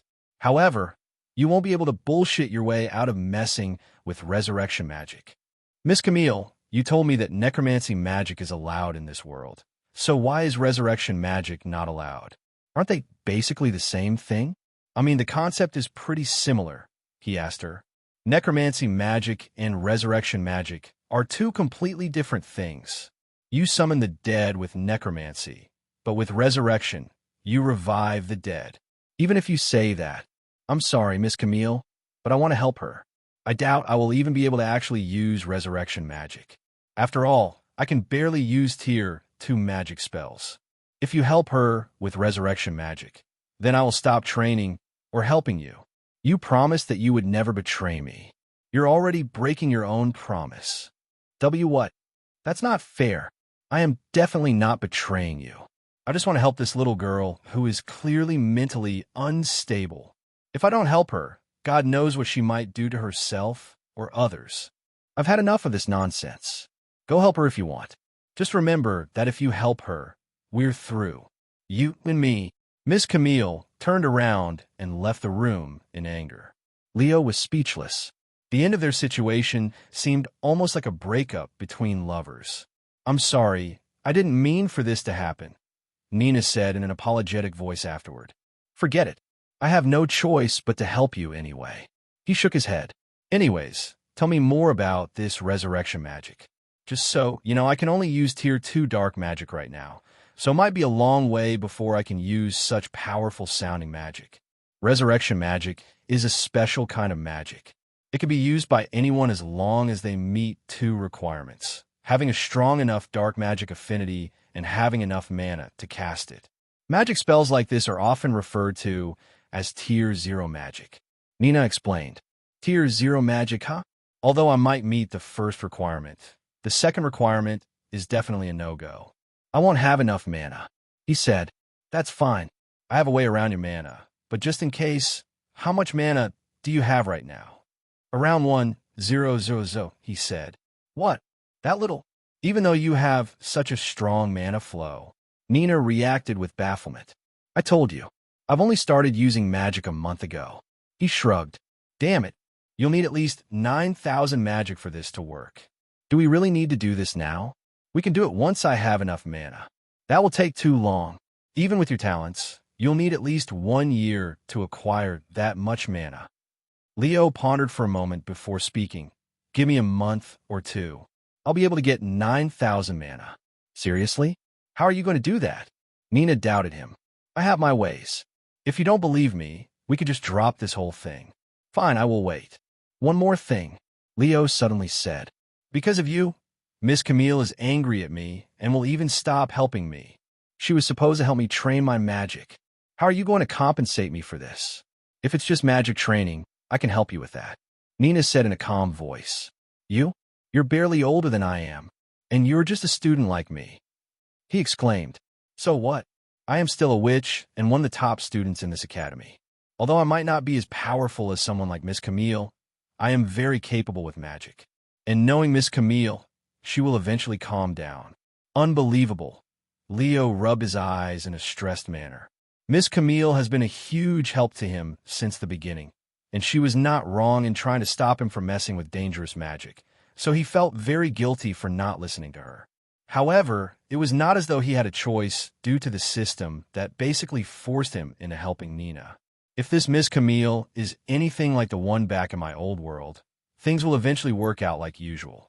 I often argue and get into fights with the Miss Camille of my world, but we always fix things and end up going back to normal, he sighed inwardly.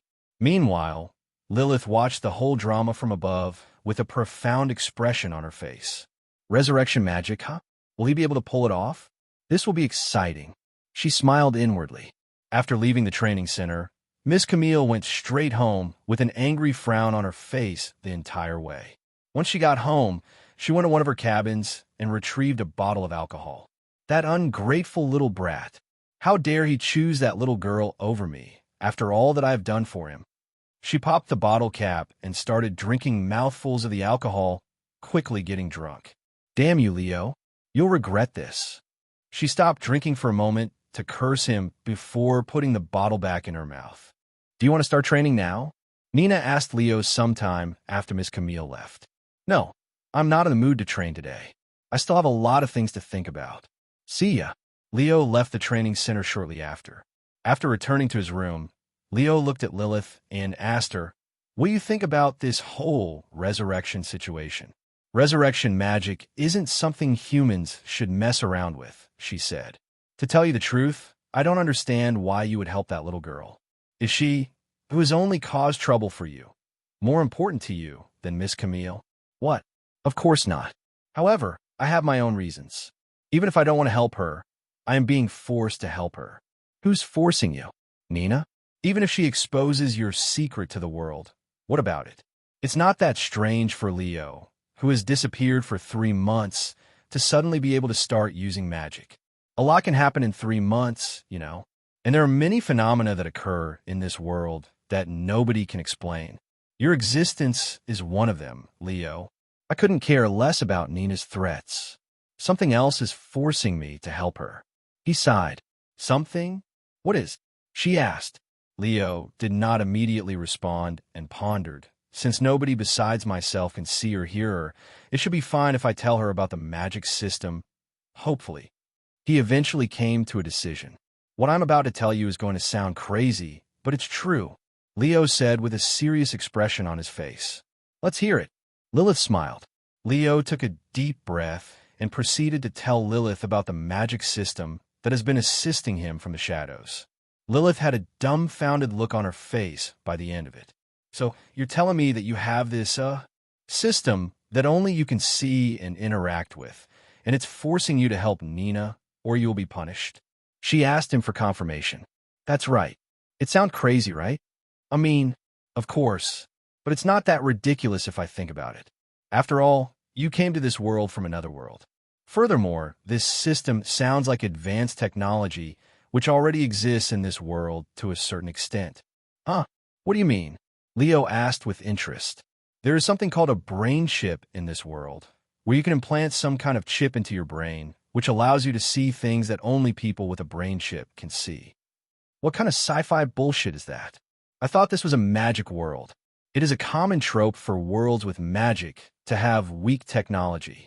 This place is the complete opposite. He exclaimed.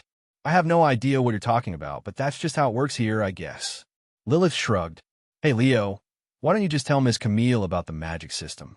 This way, she won't be angry at you for helping Nina. I'm sure she'll understand. Or do you not trust her enough to tell her because you're worried that she might tell everyone? She suddenly suggested. What? Of course I trust her. However, I don't want to sound crazy, and I'm not sure that she'll believe me. You won't know until you try. Lilith said. After pondering for some time, Leo said, All right, I will tell her.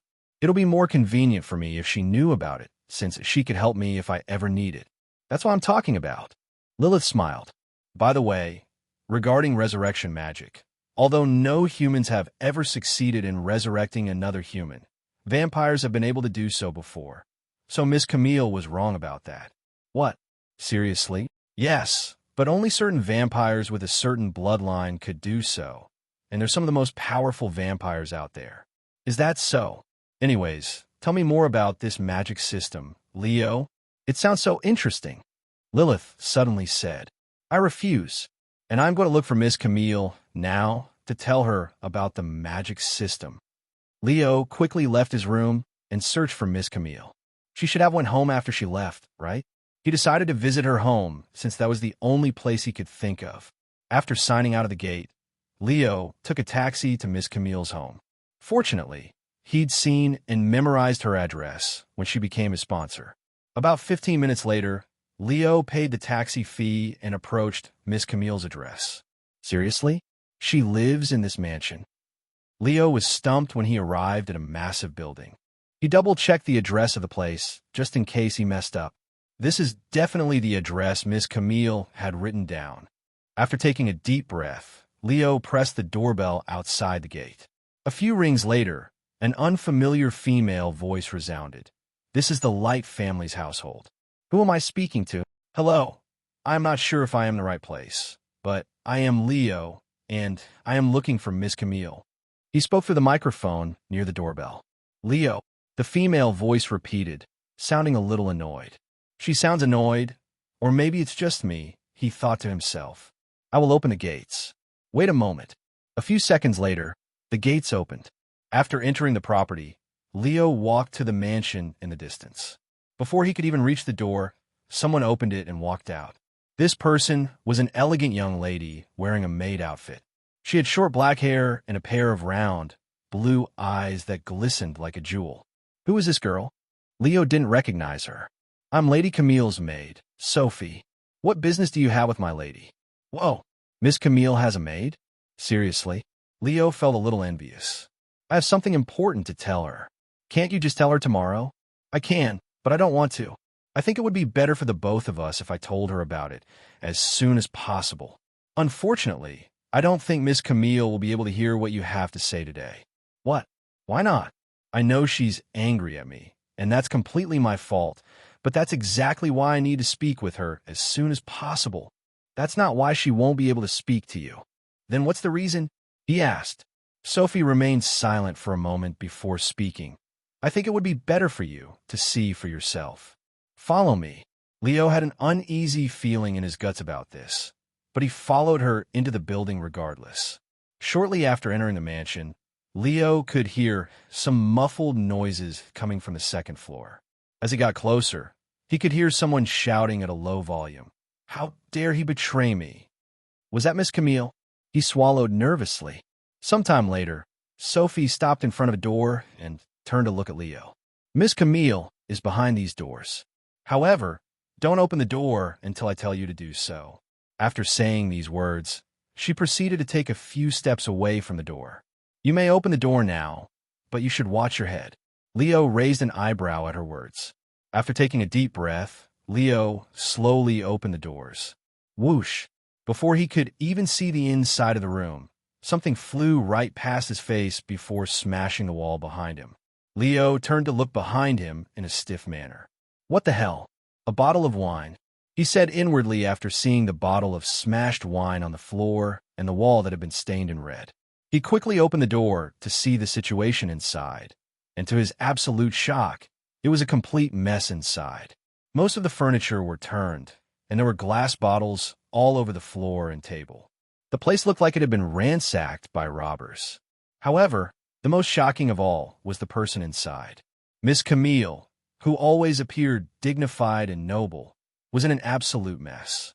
What the hell happened to her? He turned to look at Sophie for answers, who was staring at him with a look of disdain. I'm also wondering that. Maybe you have an idea, Leo, she answered in a sarcastic voice, leaving him speechless. Is she seriously acting like this because of what happened today?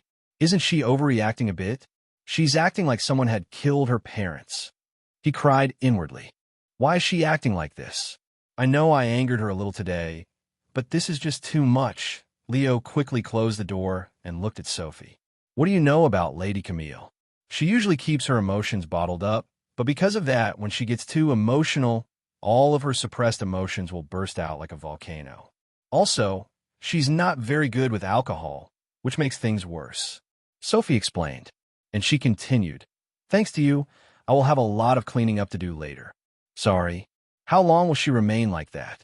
I'll help you clean up later, since I am at fault as well. She's usually done within an hour. She may get drunk easily, but she also recovers quickly. I see. Is there anything I can do until she calms down? No, there isn't. I still have some work to do, so I will leave you alone. You'll know she has calmed down when it becomes silent for a whole minute. You're just going to leave me here? What if she comes out? He asked. She won't leave her room until she's done, so you don't need to worry. If you're that worried, you could just wait downstairs in one of the guest rooms. You sound very used to this. By the way, do you mind if I take a look around the building? I've never been to such a luxurious building before. If you promise to not touch anything, then I won't mind. If you dare to steal even a piece of paper from this place, I will have you executed, so beware. Also, do not go into any rooms that have their doors closed, she said in a cold voice. Executed? Leo swallowed nervously. Once Sophie disappeared from the scene, Leo started wandering the house.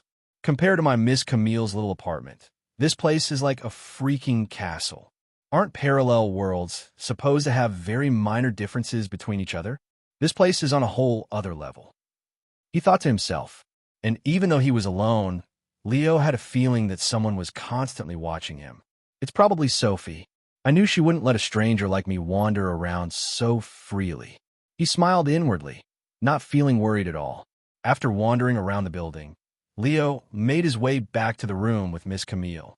It has only been half an hour since he left, but he wanted to check up on her. Leo pressed his ears against the door to make sure it was absolutely silent. Well, he couldn't hear anything for a whole minute. Leo resolved himself and opened the door slightly to peek inside. Sorry, I made a mess. I'll help you clean up.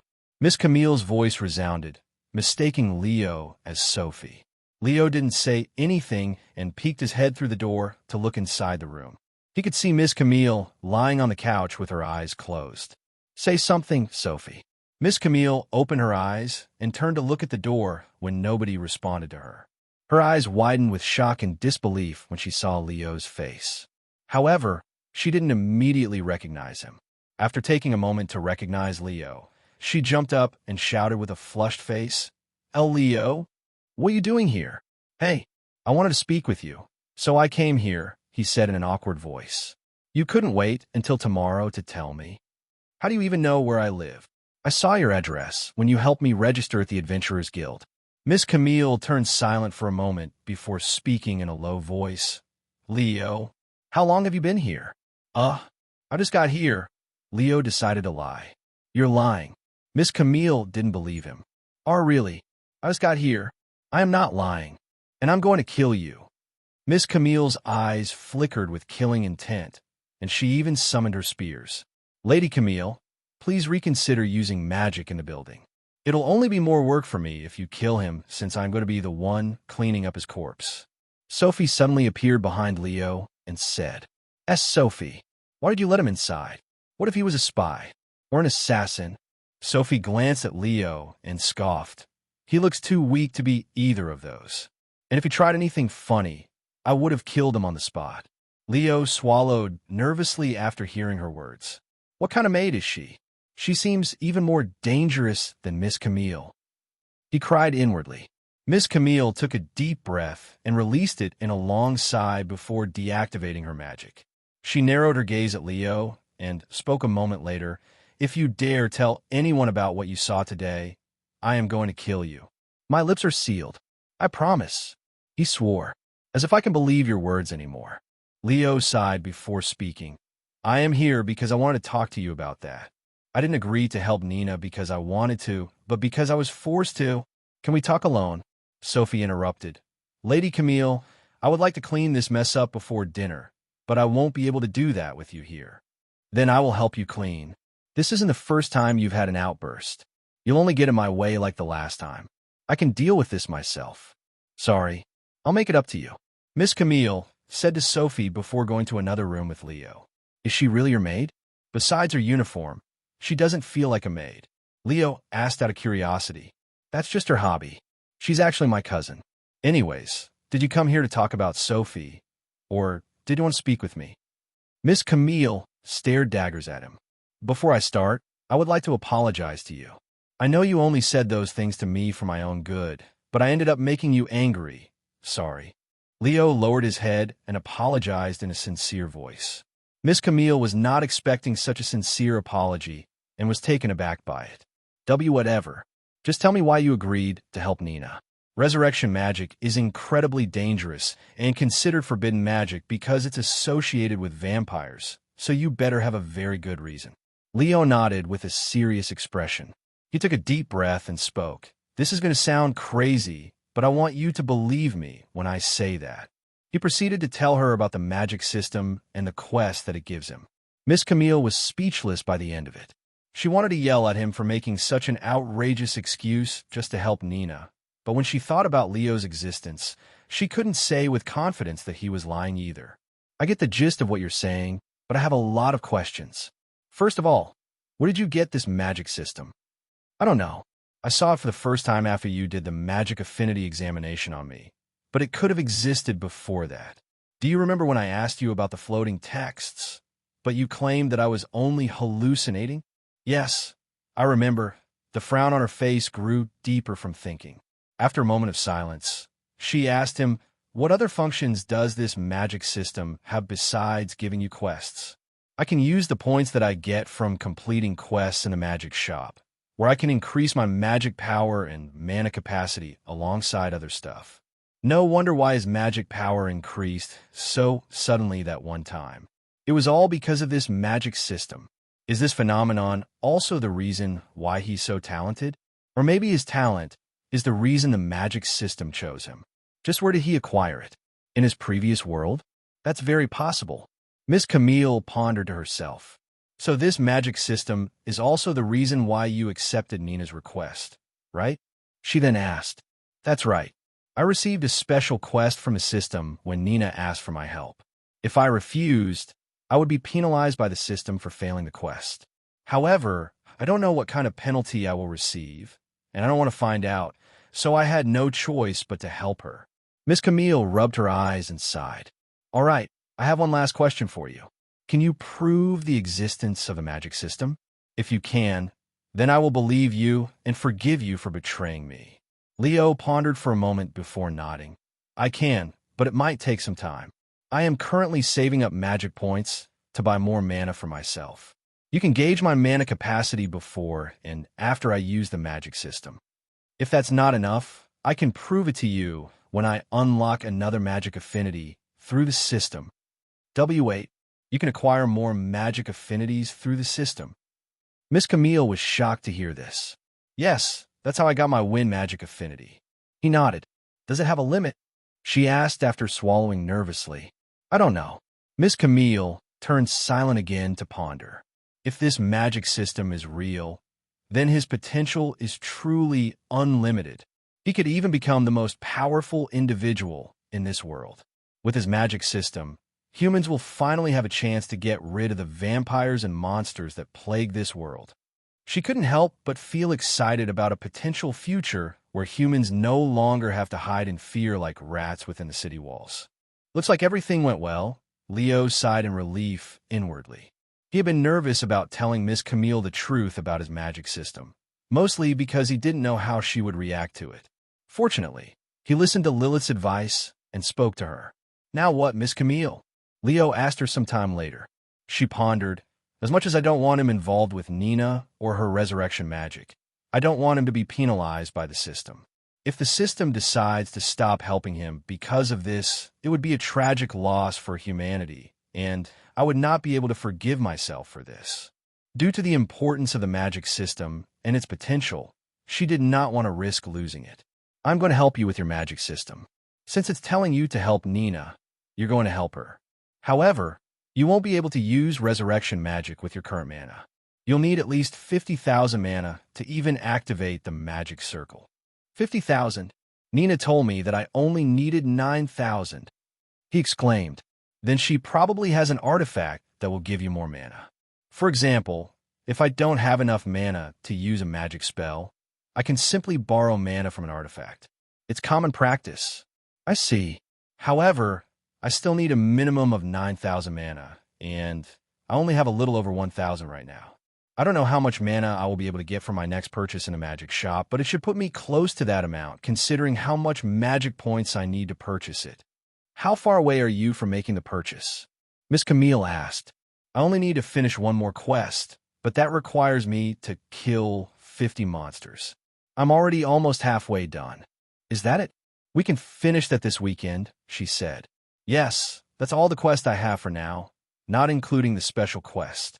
Okay, keep me up to date if anything changes with the magic system, or you need help.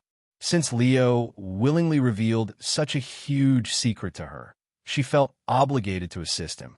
After all, if she was the one with the magic system, she would have most likely kept it to herself, as she doesn't trust anyone enough to share such information. Sometime later, Miss Camille brought Leo to a large room in the basement. This place looks like the training area at the Adventurers Guild. To think you had such a place right underneath your home. Leo was awed. HM? Does this mean we're going to be training now? He asked. You can leave right now if you don't want to. I want to. Please train me. Wait here for me. I will be back.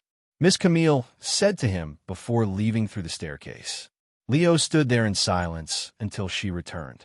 Wear this.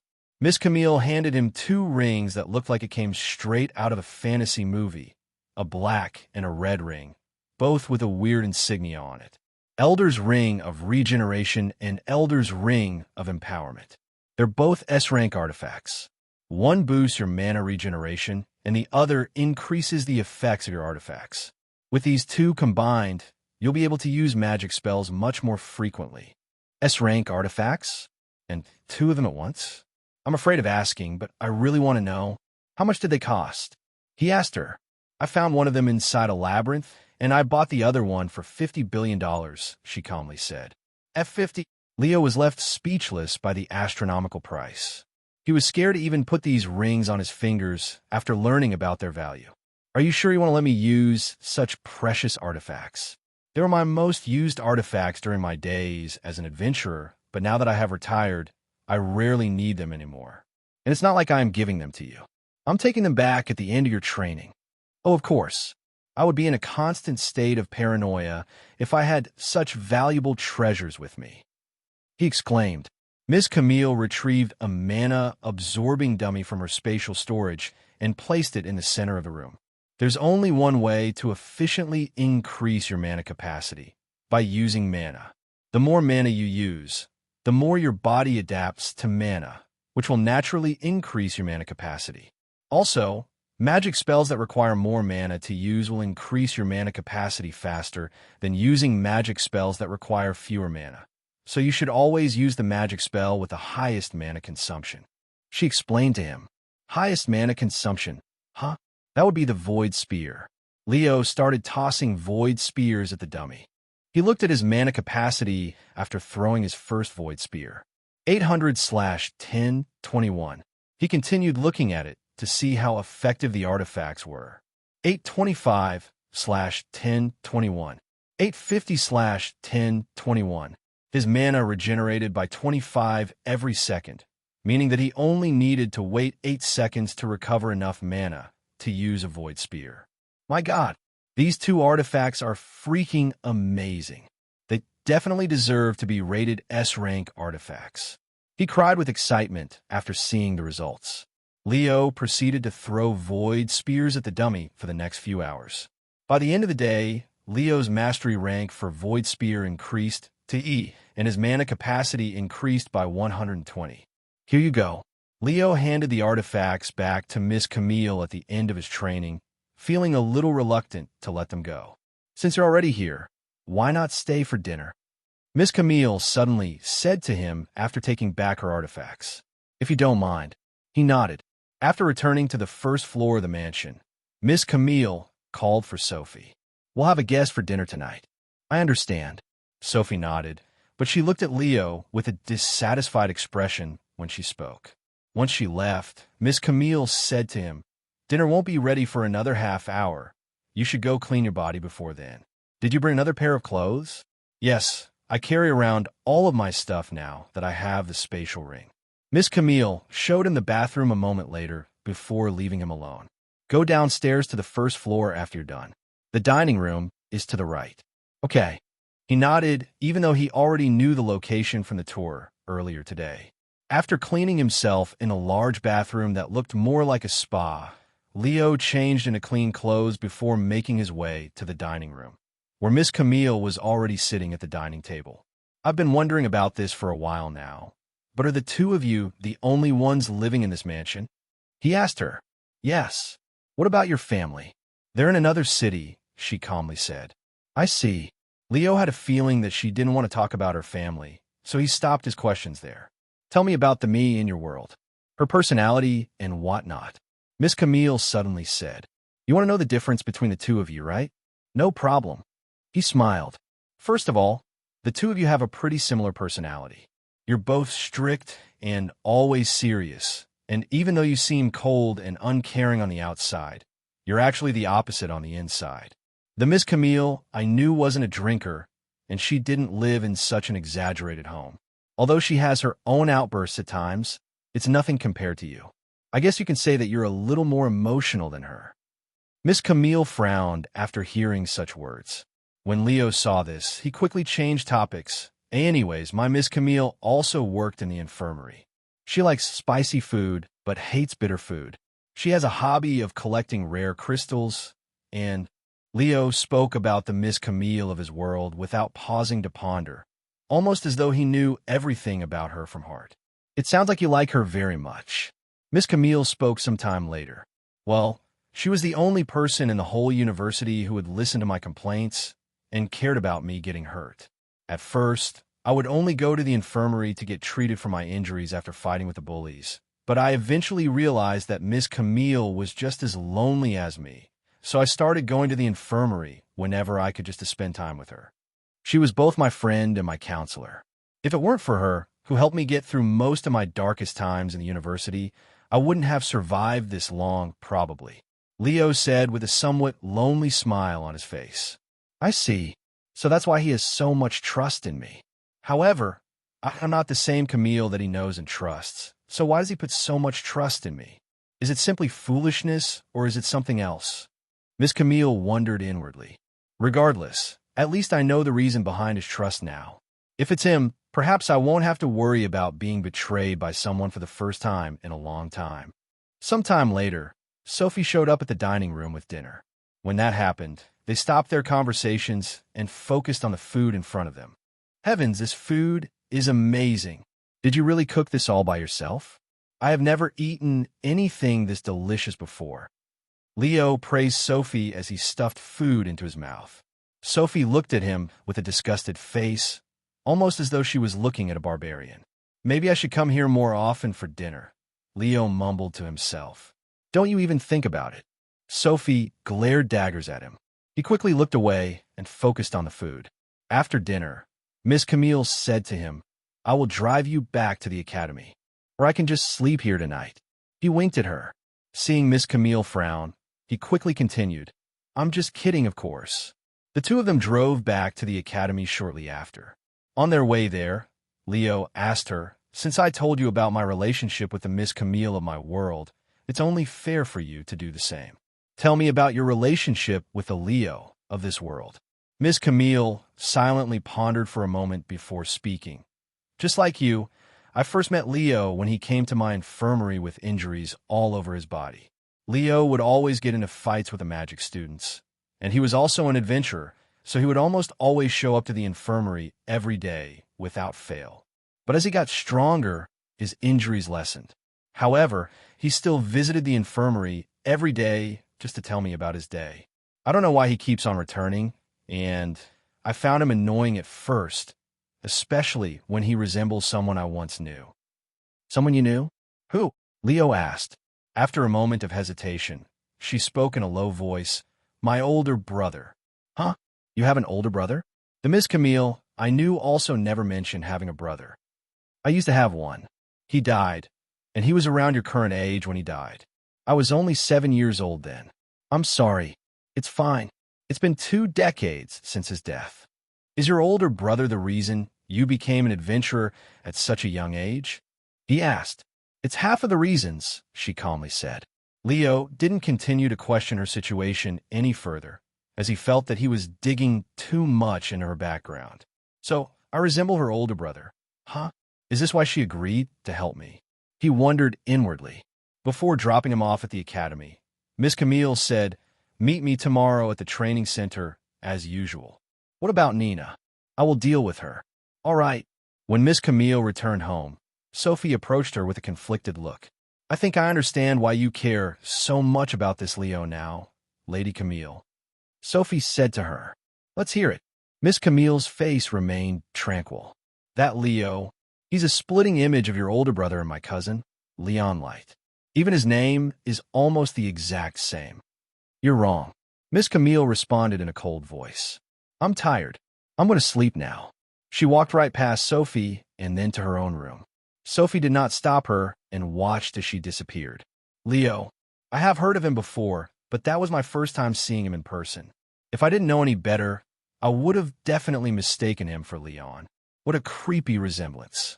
Sophie was inwardly relieved that she didn't accidentally meet Leo in the city, because she would have definitely thought that her cousin had returned from the dead. After returning to her room, Miss Camille walked to her desk and glanced at the framed picture resting on the desk.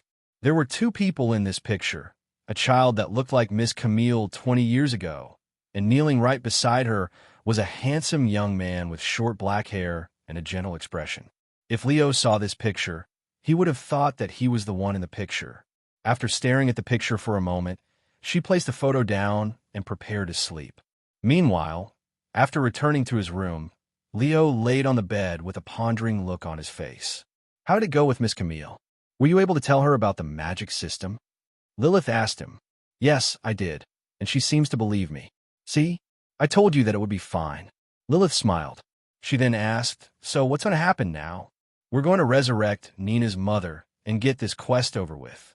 However, I will need to spend some time increasing my mana capacity before then, since my mana capacity is too low to do anything right now.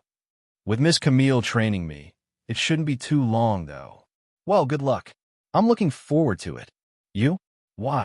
Because it seems entertaining. Why else? She chuckled. The following day, after class, Leo went to the training center where Nina Wraith was already waiting. What are you doing here? Leo asked her in an annoyed voice. What else? I'm here to help you train your magic. About that, I no longer need you to help me train my magic. He said. What? Why not? Because I will be training him. Miss Camille said as she entered the room. You? Nina was speechless when she saw Miss Camille. What happened to their fight yesterday? Why did she suddenly return? She wondered inwardly. Nina Wraith, we need to talk about your nonsense regarding the resurrection magic. Miss Camille approached her. If you're going to try to convince me to give up on my goals like yesterday, you can forget about it. I won't change my mind even if you kill me. Nina stubbornly said. No, it's actually the opposite. I'm going to help you resurrect your mother. You're going to what? Nina Wraith couldn't believe her own ears and stared at Miss Camille with a look of disbelief. I don't believe you. Why would you suddenly want to help me when you were so against it just yesterday? There's no way you can change your mind that quickly. Due to circumstances which I cannot tell you about, I have decided to assist you. However, I'm not helping you because I want you to keep in mind. Furthermore, it would be more dangerous to leave the two of you alone. If I am here, I will be able to make sure that nothing will get out of hand. I don't need your help. I only need Leo's help. Nina snorted. Leo suddenly stepped in and said, I asked Miss Camille for her help. I won't do this alone, so if you won't accept her help, then you can forget about my help as well. Nina gritted her teeth before speaking in a frustrated voice. Fine, she can help. We're going to start training now. You can leave since you're no longer needed here. Miss Camille said to her a moment later. Leo is basically my partner now, so I'm going to stay and watch him train, she said as she stood firm. Is that so? As long as you don't interfere with our training, I don't care what you do. Miss Camille casually said. Nina didn't say anything else and walked to one of the walls before taking a seat. Here, Miss Camille handed Leo the S-rank artifacts that he'd used yesterday before starting his training. Oh, thank you. Leo quickly wore them with enthusiasm, instantly feeling stronger after putting them on. Those artifacts have such a strong aura. They must be at least A rank, if not S rank. She's actually willing to let him borrow something that valuable for training. Nina was shocked inwardly after seeing the artifacts. Due to her spiritual eyes, she also had the ability to see the aura of artifacts and gauge their power and rarity without the need of specialized equipment. Soon, Leo started throwing void spears at the mana-absorbing dummy. A moment later, the dummy started pulsating with a red light. What? His Tier 2 magic spell is 3,000 magic power? That is outrageously powerful. If it's him, he can definitely resurrect Mother. Nina cried inwardly after seeing Leo's true magic prowess. However, she would become even more shocked when she realized how often Leo was using Void Spear. How is he using so many magic spells? I thought he only had 1,000 mana. He's chucking those Void Spears every 10 seconds. Wait, could that be due to the artifacts she gave him? Any artifact that allows magicians to use magic this constantly is priceless. Nina started researching artifacts on her phone. Eventually, she found what she was looking for. This is it. I found them. Elder's Ring of Regeneration and Elder's Ring of Empowerment.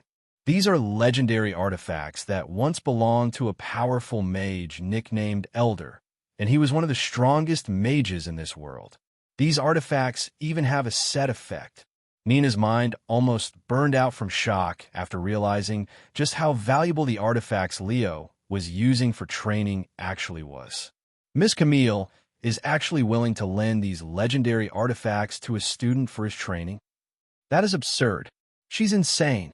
It was at this moment that Nina Wraith realized just how powerful and wealthy Miss Camille was.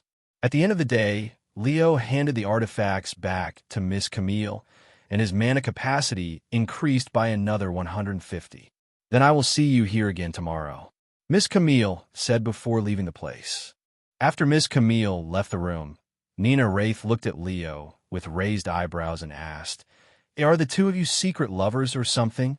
I cannot fathom why she would let you use such priceless artifact for training." Leo frowned and said, "How rude. We have a perfectly healthy relationship as student and teacher. She's also my mentor and friend.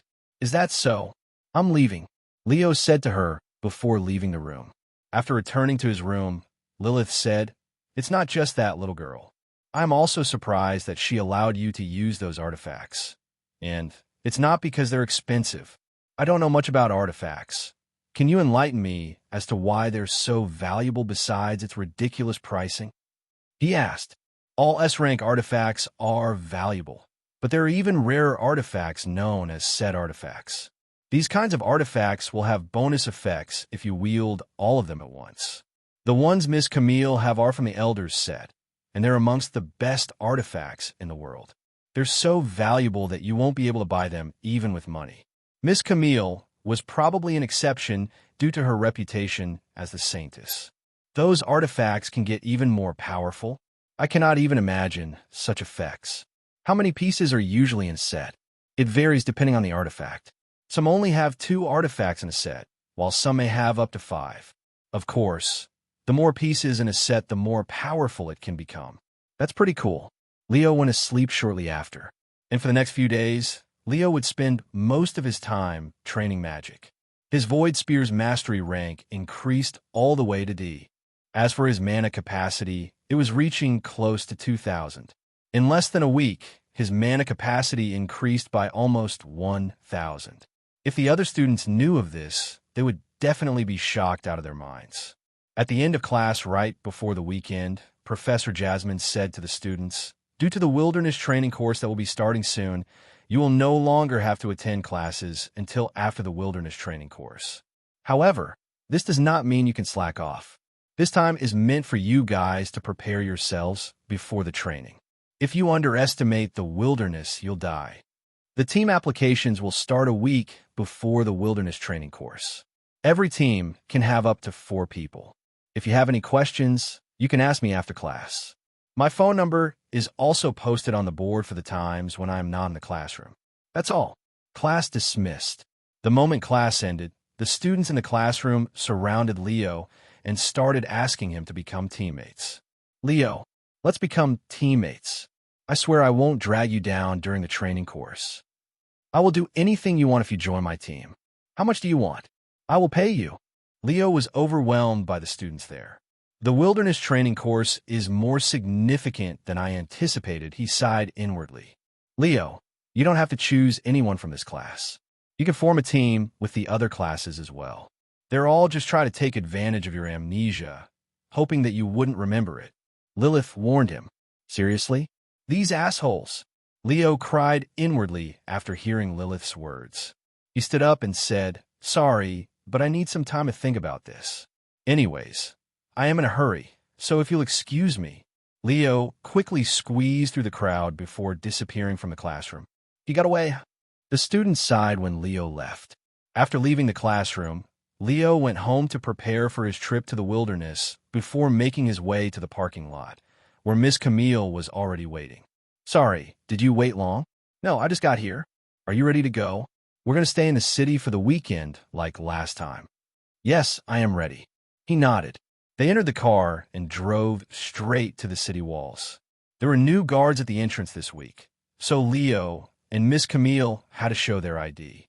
Once the guards confirmed their identity, Leo and Miss Camille left the city walls and made their way straight into the wilderness. "You're not going to let me borrow the artifacts today?" Leo asked her sometime after they entered the wilderness. "You want me to bring such priceless artifacts to the wilderness with just the 2 of us? Are you asking for us to be robbed and killed?" She frowned slightly. "What? You're actually worried about being robbed? Even though you're that strong?" He was surprised to hear this. In his eyes, Miss Camille was the strongest in the entire city. So who would be able to rob her? "I may be an S-rank adventurer, but I am mostly a healer and supporter. My light magic isn't strong enough to fight other S-rank adventurers, and having you here is another burden. I'm a burden? That's quite harsh. It's the truth. You'll be dead within seconds if you fight any adventurer above B rank. If we get surrounded by a group of high-ranking adventurers, I won't be able to protect you. Leo swallowed nervously and said, "Oh, let's not jinx this. It's almost impossible to set up an ambush this close to the city, so we'll be fine. Anyways, let's talk about your quest. How many more monsters do you need to kill?" "About 30. We can get that done by tonight, since we're no longer training. Let's go." Okay. The two of them started wandering the wilderness. A few minutes later, they encountered a monster. Leo didn't waste any time and immediately used Black Bullet, killing it with a single headshot. Since he didn't have the S-rank artifacts, he could no longer spam magic spells as frequently, which is why he decided to use Black Bullet instead of Void Spear. Of course, using Void Spear would also be overkill for these F-rank monsters. After harvesting the mana core, the two of them continued deeper into the wilderness, where monsters are more common. An hour into their hunting, they got lucky when they encountered a pack of monsters. There were 5 of them, and they were all traveling in a group. 5 of them, huh? Let's see how many I can kill before the rest runs away, Leo mumbled. Wait. Miss Camille stopped him, who was about to fire off a Black Bullet. We've been so focused on increasing your mana capacity that I didn't really teach you anything regarding magic, so I'm going to do it right now. She suddenly said, "Oh, what kind of training? I want you to cast more than 1 Black Bullet at a time." "Huh, I can do that." This was his first time hearing about such a thing. It's called Multicasting, where you create more than 1 magic circle at once. However, this requires more mana than normal, and you need to have a strong mentality since you will need to imagine 2 magic circles inside your head, not to mention your focus. Not a lot of people can multicast, but since you're a genius, you should be able to do it. I'm flattered that you're calling me a genius, but will I really be able to do it on my first try? He sighed in a doubtful voice. Just try it. Instead of imagining 1 magic circle, imagine multiple. Miss Camille said. All right. Leo proceeded to close his eyes and take a deep breath. He kept his eyes closed as he tried to imagine as many magic circles as he could. Remember, every magic circle must be perfect or it won't activate. Miss Camille said in a low voice. I got it. After a few moments of silence, Leo opened his eyes and pointed his palm towards the pack of unsuspecting monsters. A medium-sized black orb suddenly appeared in front of his palms. The moment he released his mana, over a dozen black bullets shot out of the black orb and flew towards the pack of monsters. Although the accuracy of these black bullets were all over the place, there were so many of them that it didn't matter.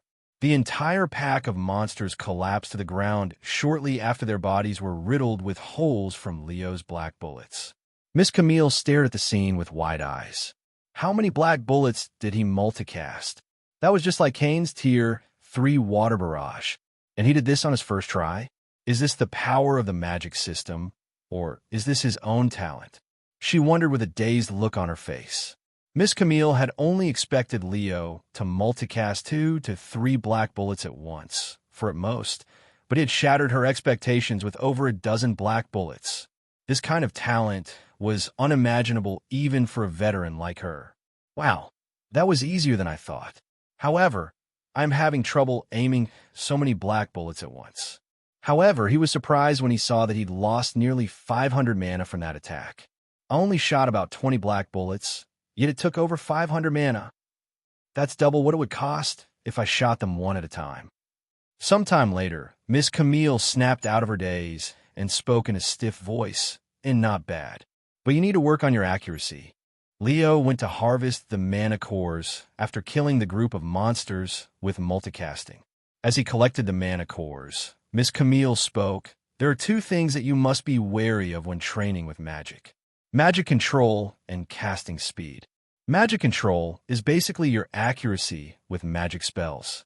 If you have poor magic control, you won't be able to use magic spells that require a good accuracy, such as Black Bullet and Void Spear.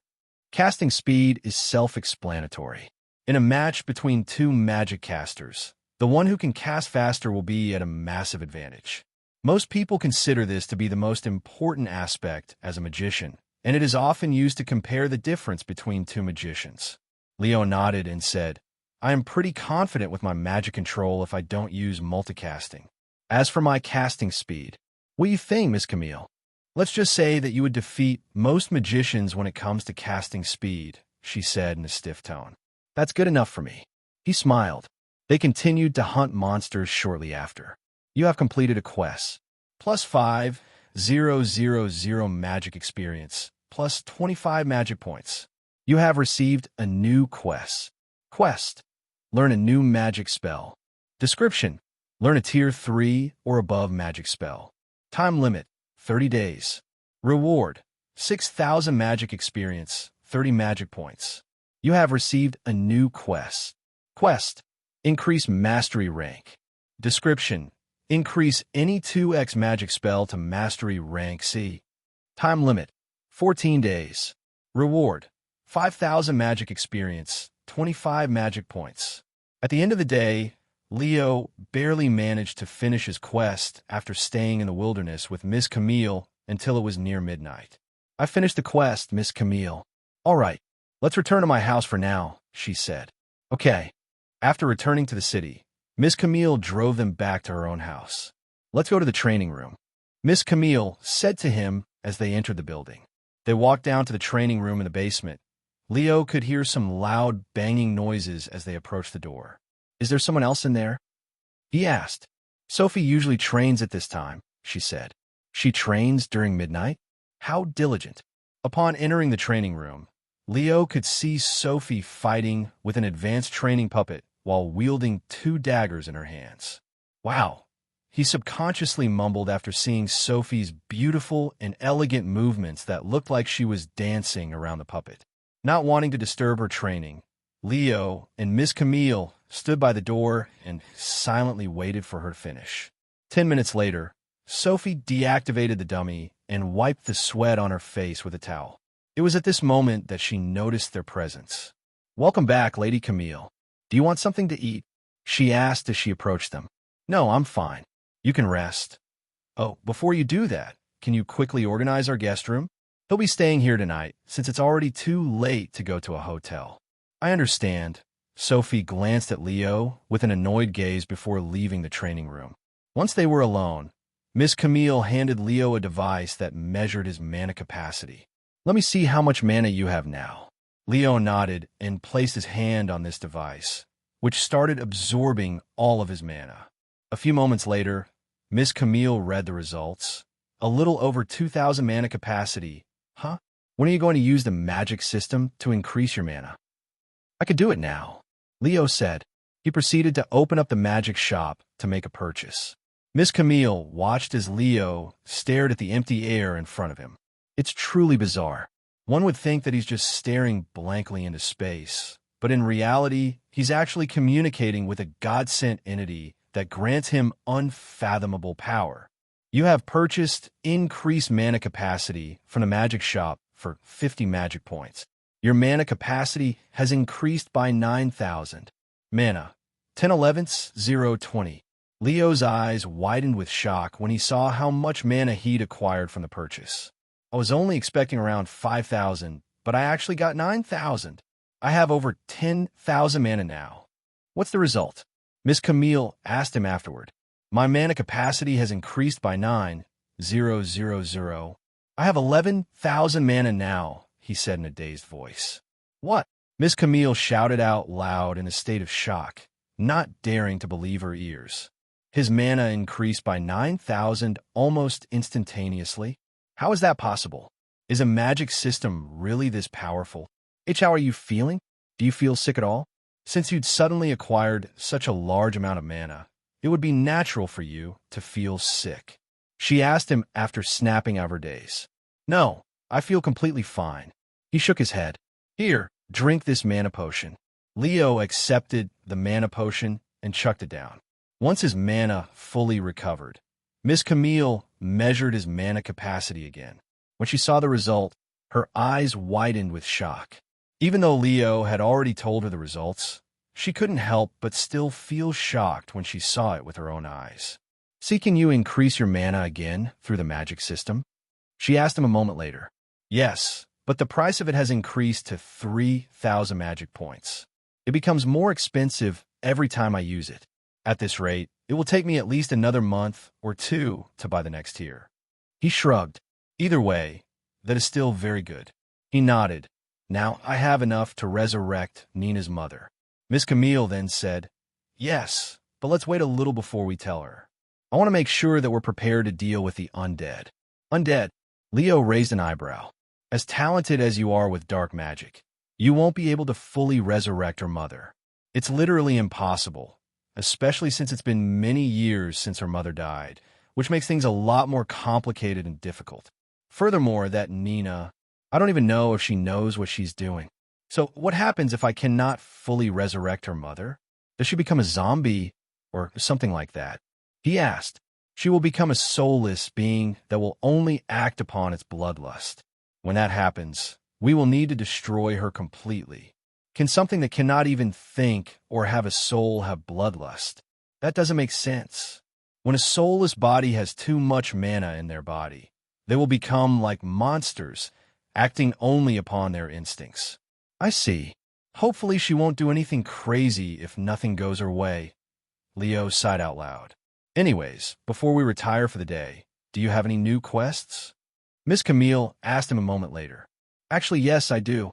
One of the quests requires me to learn a Tier 3 magic spell, and the other one requires me to reach Mastery Rank C with 2 magic spells. My Black Bullet is already Mastery Rank C, and my Void Spear is Rank D. All right, we'll work on your quest tomorrow. Miss Camille left Leo to the guest room, where he'll be staying the night shortly after. Do you know where the bathroom is? Yes, I do. He nodded. Then I will leave you alone. Breakfast will be served at 9. We will cook for you, but we won't wait for you. Training will begin at 10. Miss Camille left after giving him the schedule for tomorrow.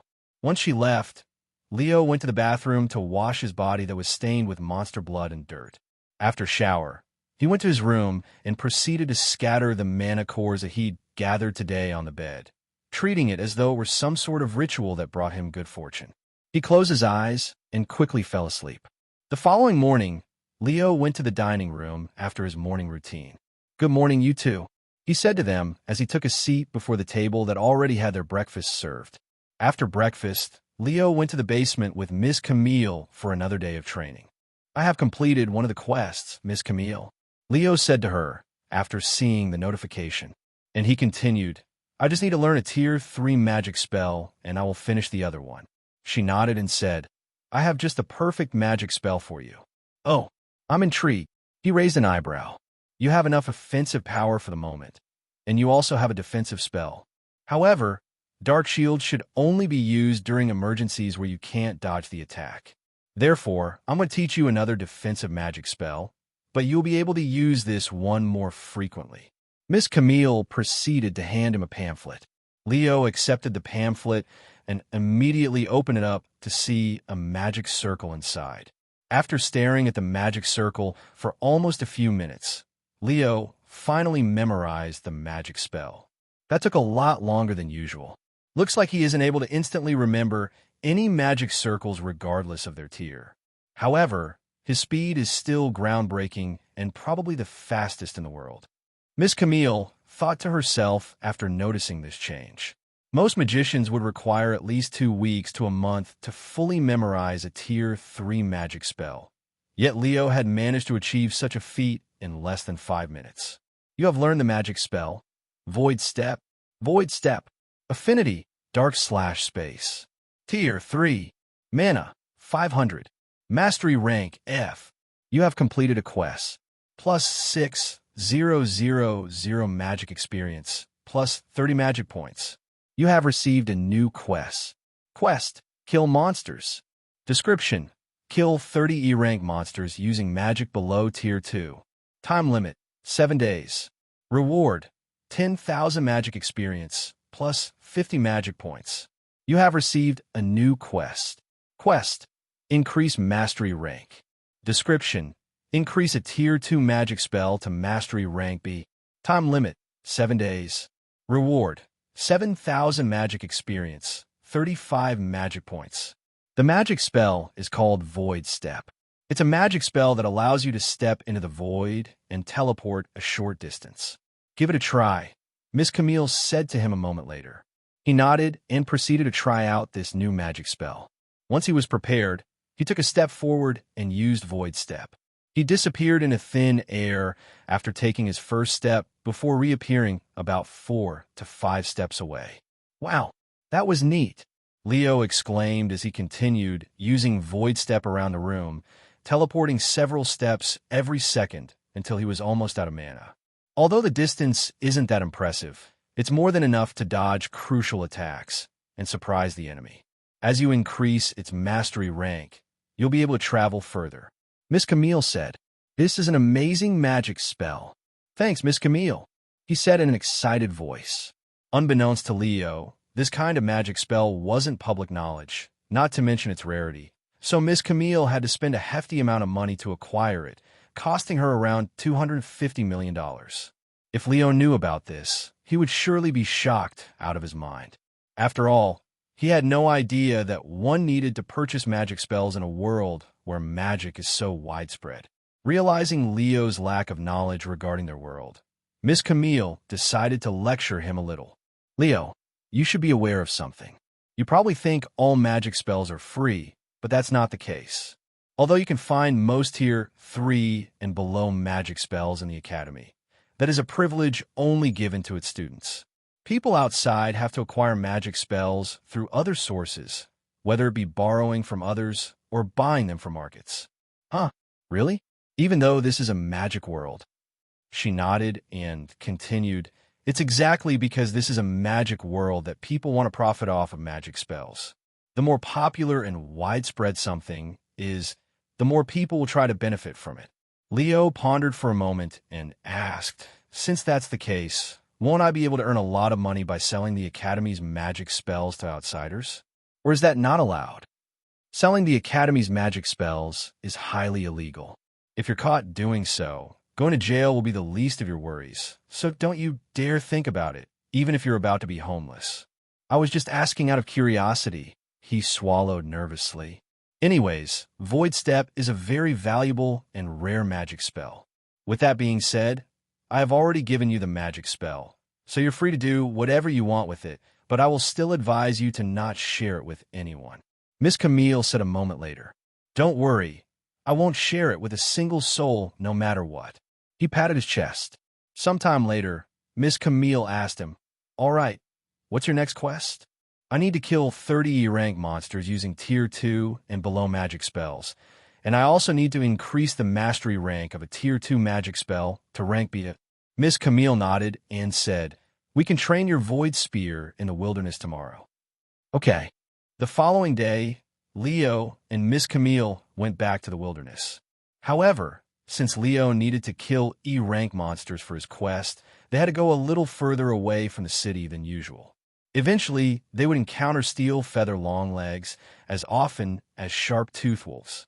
"I'm definitely going to kill it with a single magic spell this time," Leo said right before throwing a Void Spear at the steel feather longleg. Whoosh! The Void Spear disappeared midair and teleported a few meters forward, dumbfounding the steel feather longleg that couldn't comprehend what it had just witnessed. When the Void Spear struck the monster, it suddenly exploded into a bloody mess with bits and pieces of its guts flying all over the place. This shocked Leo, who has never seen anything this repulsive before. What the hell happened to that monster?"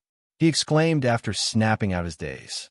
"That is what happens when your body is completely overwhelmed by mana. Your Void Spear was too powerful for it to handle, causing it to explode." "I see. Well, at least I don't have to manually harvest its mana core now," he said as he went to pick up the mana core on the ground. They continued to hunt monsters shortly after. After hunting for about half a day, the two of them came to a sudden halt when Miss Camille stopped moving and said, "Wait, look over there." Leo followed the direction she was pointing at to see a cave in the middle of the wilderness. However, this was not an ordinary cave, as its entrance was gushing with mana. Furthermore, there shouldn't be any caves out here in the open. It just seemed very unnatural. "Why is there a cave here?" Leo asked. It's not a cave. It's the entrance to a labyrinth, she said. A labyrinth? A labyrinth. As in a dungeon? Leo asked after learning about the true identity of this mysterious cave. Yes. Although we don't know how or why they are created, they appear randomly in the wilderness, and they are usually filled with monsters inside. However, if we explore the labyrinth, there's a good chance that we could find an artifact, especially if it hasn't been explored yet. Miss Camille explained. I see. You said that you'd acquired one of your S-rank artifact from inside a labyrinth, right? That's right. I acquired the Elder's Ring of Regeneration inside an S-rank labyrinth, she nodded. Oh, labyrinths also have a ranking system. They're mostly ranked by the monsters inside. If there are mostly E-rank monsters inside, it will be considered an E-rank labyrinth. There are some exceptions, though. For example, if a dungeon has too many dangerous traps, its rank could be raised. Leo then asked, since this labyrinth appeared in a place with mostly E-rank monsters, this should be an E-rank labyrinth, correct? That's how they usually work. Miss Camille nodded, and she asked, do you want to explore it? We will be able to hunt monsters much quicker inside labyrinths, since they are usually packed with them. You might even be able to finish your quest today. Before Leo could respond, the magic system appeared before him. You have received a special quest. Quest: Explore Labyrinth. Description: Explore and clear the labyrinth. Time limit: 3 days. Reward: 20,000 magic experience, 100 magic points. I just received a special quest from the magic system. It's telling me to explore the labyrinth, and I have 3 days to do it, he said. Of course, I was going to do it even without needing the quest. All right, Miss Camille nodded. Let's go. I will explain more about labyrinths as we go. Leo nodded and followed her into the cave. Once they walked a couple of meters into the cave, Leo was surprised by what he saw. There's a staircase here. He was baffled to see such an unnatural occurrence. Don't question it. Just accept things the way they are. You'll save yourself some headaches this way, Miss Camille said as she descended the staircase. Anyways, all labyrinths have multiple floors. Some may have 5 floors while others can have over 50 floors. It mostly depends on their difficulty. Labyrinths of this level should have, at most, 5 floors. What about the monsters? He asked. That is all random, but you can expect at least a couple on each floor. A few minutes later, Leo said, this staircase is still going? How far down are we going? We should be there soon. After another 2 whole minutes of walking, they finally stepped inside the labyrinth. Leo's eyes widened with shock when he saw the scenery inside the labyrinth. What the hell? I thought we went underground. Why is there a freaking sky? He exclaimed after seeing the clear sky above them, not to mention the other scenery that made it seem like they were outside. There were trees in front of them, and the ground was even filled with greenery, almost like they had entered a forest. Welcome to the labyrinth for the first time. Remember when I said to not question it? Just treat it as though you were in a dream, or that you had been transported to another world. Miss Camille said to him. Leo looked at his surroundings with a dazed expression on his face. It didn't feel like he had been transported to a different world when he first came to this parallel world due to how natural everything felt, but entering the labyrinth definitely gave him such a feeling. How big is this place?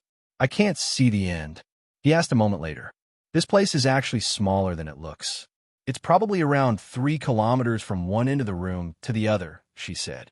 3 kilometers? That's still quite large. Not if you compare it to the largest labyrinth in the world.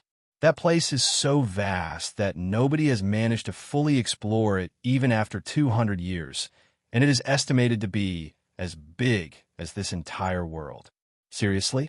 Yes, and it's the only EX rank labyrinth in the world. EX rank. Same as my magic talent, huh? Leo wondered to himself, are you done admiring the view? If so, let's move. Miss Camille said to him sometime later. Yes, let's go. He nodded. The two of them started wandering the first floor of the labyrinth. A few minutes later, Miss Camille said, there's a monster up ahead. Got it. Leo followed the direction of the mana disturbance until he could see the monster. What the hell is that? A tree monster? He wondered to himself after seeing the appearance of this monster. which was literally a small tree with red leaves as its hair and an angry face on its trunk. Whatever. It doesn't really matter. He quickly casted Void Spear, throwing it at the tree monster. When the Void Spear struck the monster, it exploded like someone had planted a bomb inside its body, causing sharp wooden splinters to fly everywhere. Leo subconsciously used Dark Shield, protecting himself from the splinters. Wow, I should really be careful and choose how I kill monsters more wisely. That could have gone really bad if I didn't have Dark Shield, he sighed in relief afterward. Miss Camille approached him from behind and asked, "Do you know what you did wrong just now?" "Yes, I should have used Black Bullet instead." "No, you should have used your sword. That way, there'd be no risk of it exploding in your face." "I see. I guess I've been too reliant on magic since I started focusing on it." She nodded, and she continued to speak. "Anyways, that monster just now was a Crimson Treant. They can use earth magic, so you need to watch out for that." "I understand." They continued to explore the first floor of the labyrinth shortly after. A few minutes later, Leo encountered another Crimson Treant. This time, he approached it from behind with a sword instead of using magic. However, unlike using magic, he was unable to kill the Crimson Treant with a single hit, leaving only a deep scar in the monster's body. When the Crimson Treant realized it was being attacked, it suddenly turned around and casted earth magic. Leo could see a green magic circle appear in front of the Crimson Treant right before it released a sharp projectile at him. Seeing this, he used Void Step to dodge the projectile before attacking the Crimson Treant a couple more times with the sword and killing it. Afterward, he harvested its mana core and tossed it into his spatial ring. "My sword is too weak compared to my magic," he sighed. "You know you can make your sword stronger and sharper by infusing it with your mana." Miss Camille suddenly said, "Really? How do I do that?" "Just treat it as though it's a magic circle and put some mana into it. However, you need to control the amount of mana you infuse because you can easily cause the sword to break if you infuse too much mana into it." "All right, let me try it." He proceeded to guide his mana towards the sword before infusing it with mana. The ordinary-looking sword now emitted a sharp aura that looked like it could cut anything, even metal. "Wow, this is really cool. Your sword will eventually run out of mana, but you just need to infuse your mana into it again." "Understand." Leo immediately went to look for another monster. A couple of minutes later, he found another Crimson Treant. This time, he was able to slice through its entire body with a single sword swing. That felt great. I barely felt any resistance when I struck the monster, almost like slicing tofu with a knife. Then he realized something, and he asked, "By the way, does this count as using magic?" Technically, it is considered magic, but most people don't really consider it as magic since even people who cannot use magic spells can use this technique. So you can use this back in the academy if you want. "I see, that's good to know." Leo looked at the magic system to see if that last kill had counted towards his quest, and to his surprise, it actually did. "Looks like as long as I kill them with mana that doesn't exceed tier 2 magic spells, the system will count it as killing monsters with magic," he said to her. "That's good news," she said. The two of them proceeded to explore the rest of the floor while hunting the monsters on it. "Where do you usually look for artifacts and labyrinths?" Leo asked sometime later when they hadn't found a single artifact yet. "It'd be a miracle if you can find an artifact on the first floor of a labyrinth. Most artifacts are on the lowest floor and in the boss room." "A boss, huh? I guess it's only natural for dungeons to have bosses at the end. This is how things usually go in video games, after all." Sometime later, they reached the staircase that led to the second floor of the labyrinth. "Do we go down now? Or should we look around a little more to make sure we didn't miss anything?" Leo asked. "There's no point staying up here. Like I said, you won't find any artifacts up here. We probably missed a monster or two, but there are more downstairs." Miss Camille said, "I understand. Then let's go to the second floor." He nodded. They began descending the staircase shortly after. The walk down was much quicker this time, lasting only half a minute. "What the?" Leo's eyes widened with surprise when he saw the scenery. They were still in a forest, but the trees on this floor had dried up, and the grasses and flowers were withered, almost as though this place had been dead for a long time. Such a drastic change from the first and second floor, he mumbled in a dazed voice. Miss Camille glanced around and said, "Looks like there will only be another floor or two before we reach the boss room." "How can you tell?" he asked. "You're looking at it. The more the environment changes, the closer we are to the boss room." "I see. What about the monsters? Will they also be different?" "Yes." She nodded. They continued to explore the labyrinth shortly after. On the second floor of the labyrinths, there were boar-like monsters. Their body and head were covered by brown armor, almost like an armadillo. One would normally need at least 2,500 magic power to damage these monsters, but Leo could easily make them explode with a single void spear, killing them instantly. About 2 hours later, they arrived at the third floor of the labyrinth, and just like the second floor, this floor also had drastic changes in the environment. The trees on this floor were no longer withered. They were completely burnt, almost as though a fire had consumed this place recently. "Geez, what happened here?" Leo muttered in a dumbfounded voice as the scent of burnt wood and earth penetrated his nose. "Let's quickly explore this floor. This place isn't good for my lungs," he said with his hands covering his face. "The scent is not real. It's created by the labyrinth.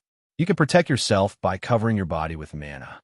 However, this will slowly chip away your mana, as long as I don't have to deal with the smell," Leo said as he proceeded to cover his own body using his mana, immediately blocking the burning smell, but not blocking his sense of smell or his ability to breathe.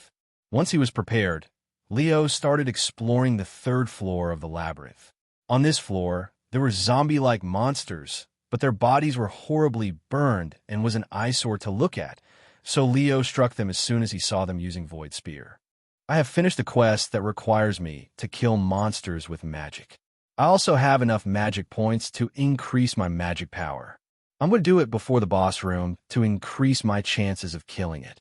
"All right," Miss Camille nodded. "Not only will my magic power spike again after this purchase, but my magic shop will also level up. I wonder what happens then. Will there be more purchase options?" Leo wondered to himself as he opened up the magic shop to purchase increased magic power for 100 magic points. Confirm purchase increased magic attack for 100 magic points. Confirm. Ding. You have purchased increased magic attack from the magic shop. Your magic power has greatly increased. Ding. Magic shop has leveled up. Magic shop has been upgraded. Magic shop. Awaken random affinity. 300 MP. Increase mana capacity. 3,000 MP. Increase magic power. 5,000 MP. Improve magic affinity. Increase mana regeneration. 20 MP. Acquire random F rank passive skill. 100 MP. Acquire random E rank passive skill. 500 MP. Acquire random D rank passive skill. 1,000 MP. Total MP. 21.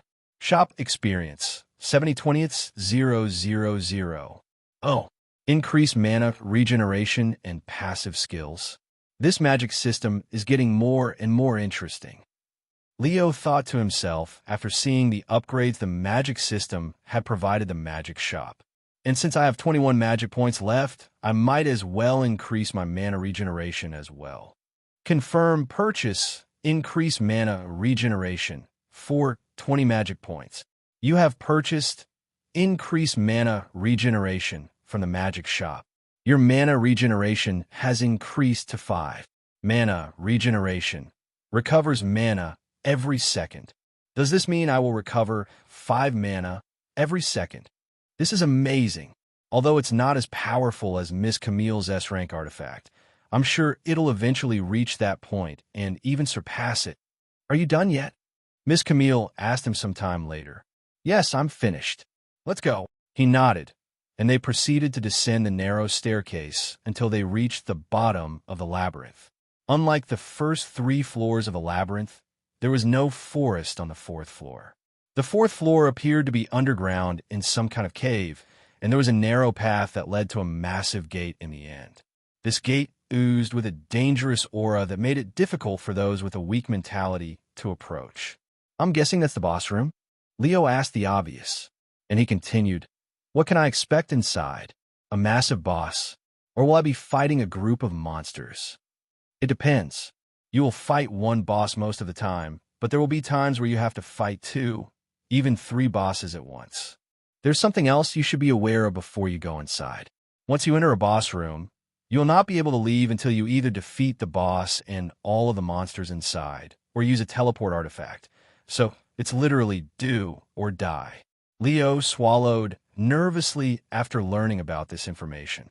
Although he wasn't worried at this moment, because of Miss Camille's presence, he might not be able to feel the same way in the future when he has to enter labyrinths by himself. All right, I'm ready to fight the boss, Leo said after taking a moment to prepare himself. As they approached the menacing doors, Leo could feel the ominous aura wrapping around his body, making him feel even more uncomfortable, and it felt like he was being watched. Once they were before the doors, Leo pushed it open just slightly enough for them to walk through. The moment Leo and Miss Camille walked through the doors, it slammed shut behind them, startling Leo for a moment. This is the boss room? Leo was amazed by the scenery before him. He had expected the boss room to be similar to boss rooms in video games, which mostly consists of enclosed rooms where there's very little space to run. However, this boss room before him was the complete opposite. The room was anything but small, and it was so vast that Leo could not see the end. Are you sure this is the boss room? It looks just like the first floor, Leo said in a dumbfounded voice. Just wait, Miss Camille said. Literally seconds after she said those words, Leo could see the scenery change right before his eyes. The green trees were withering at such a rapid speed that he could see them turning green to brown within seconds. Once the trees were withered, Leo could see a big shadow descending from the sky, landing in the middle of the room. The moment this entity landed in the middle of the room, all of the withered trees began to burn, turning the room into a sea of fire. Leo's eyes widened as he stared at this entity that resembled a butterfly, but it had a pair of flaming wings. The butterfly was about 10 meters tall, and every time it flapped its wings, fireballs would fly all over the place. Are you sure this is an E-rank labyrinth? This monster looks incredibly threatening and powerful, and it's freaking huge, Leo exclaimed a moment later. That's a fiery butterfly, a D-rank monster, but it's been enhanced with gargantuan. All boss monsters are stronger than normal monsters because they all have what we call modifiers, something that empowers them, making them somewhat unique monsters. Gargantuan is a modifier that increases the monster's size and overall strength. It's one of the more powerful modifiers out there. However, this makes it a lot easier to hit them, so as long as you can avoid its attacks, you'll be fine. Leo stared at the fiery butterfly with narrowed eyes.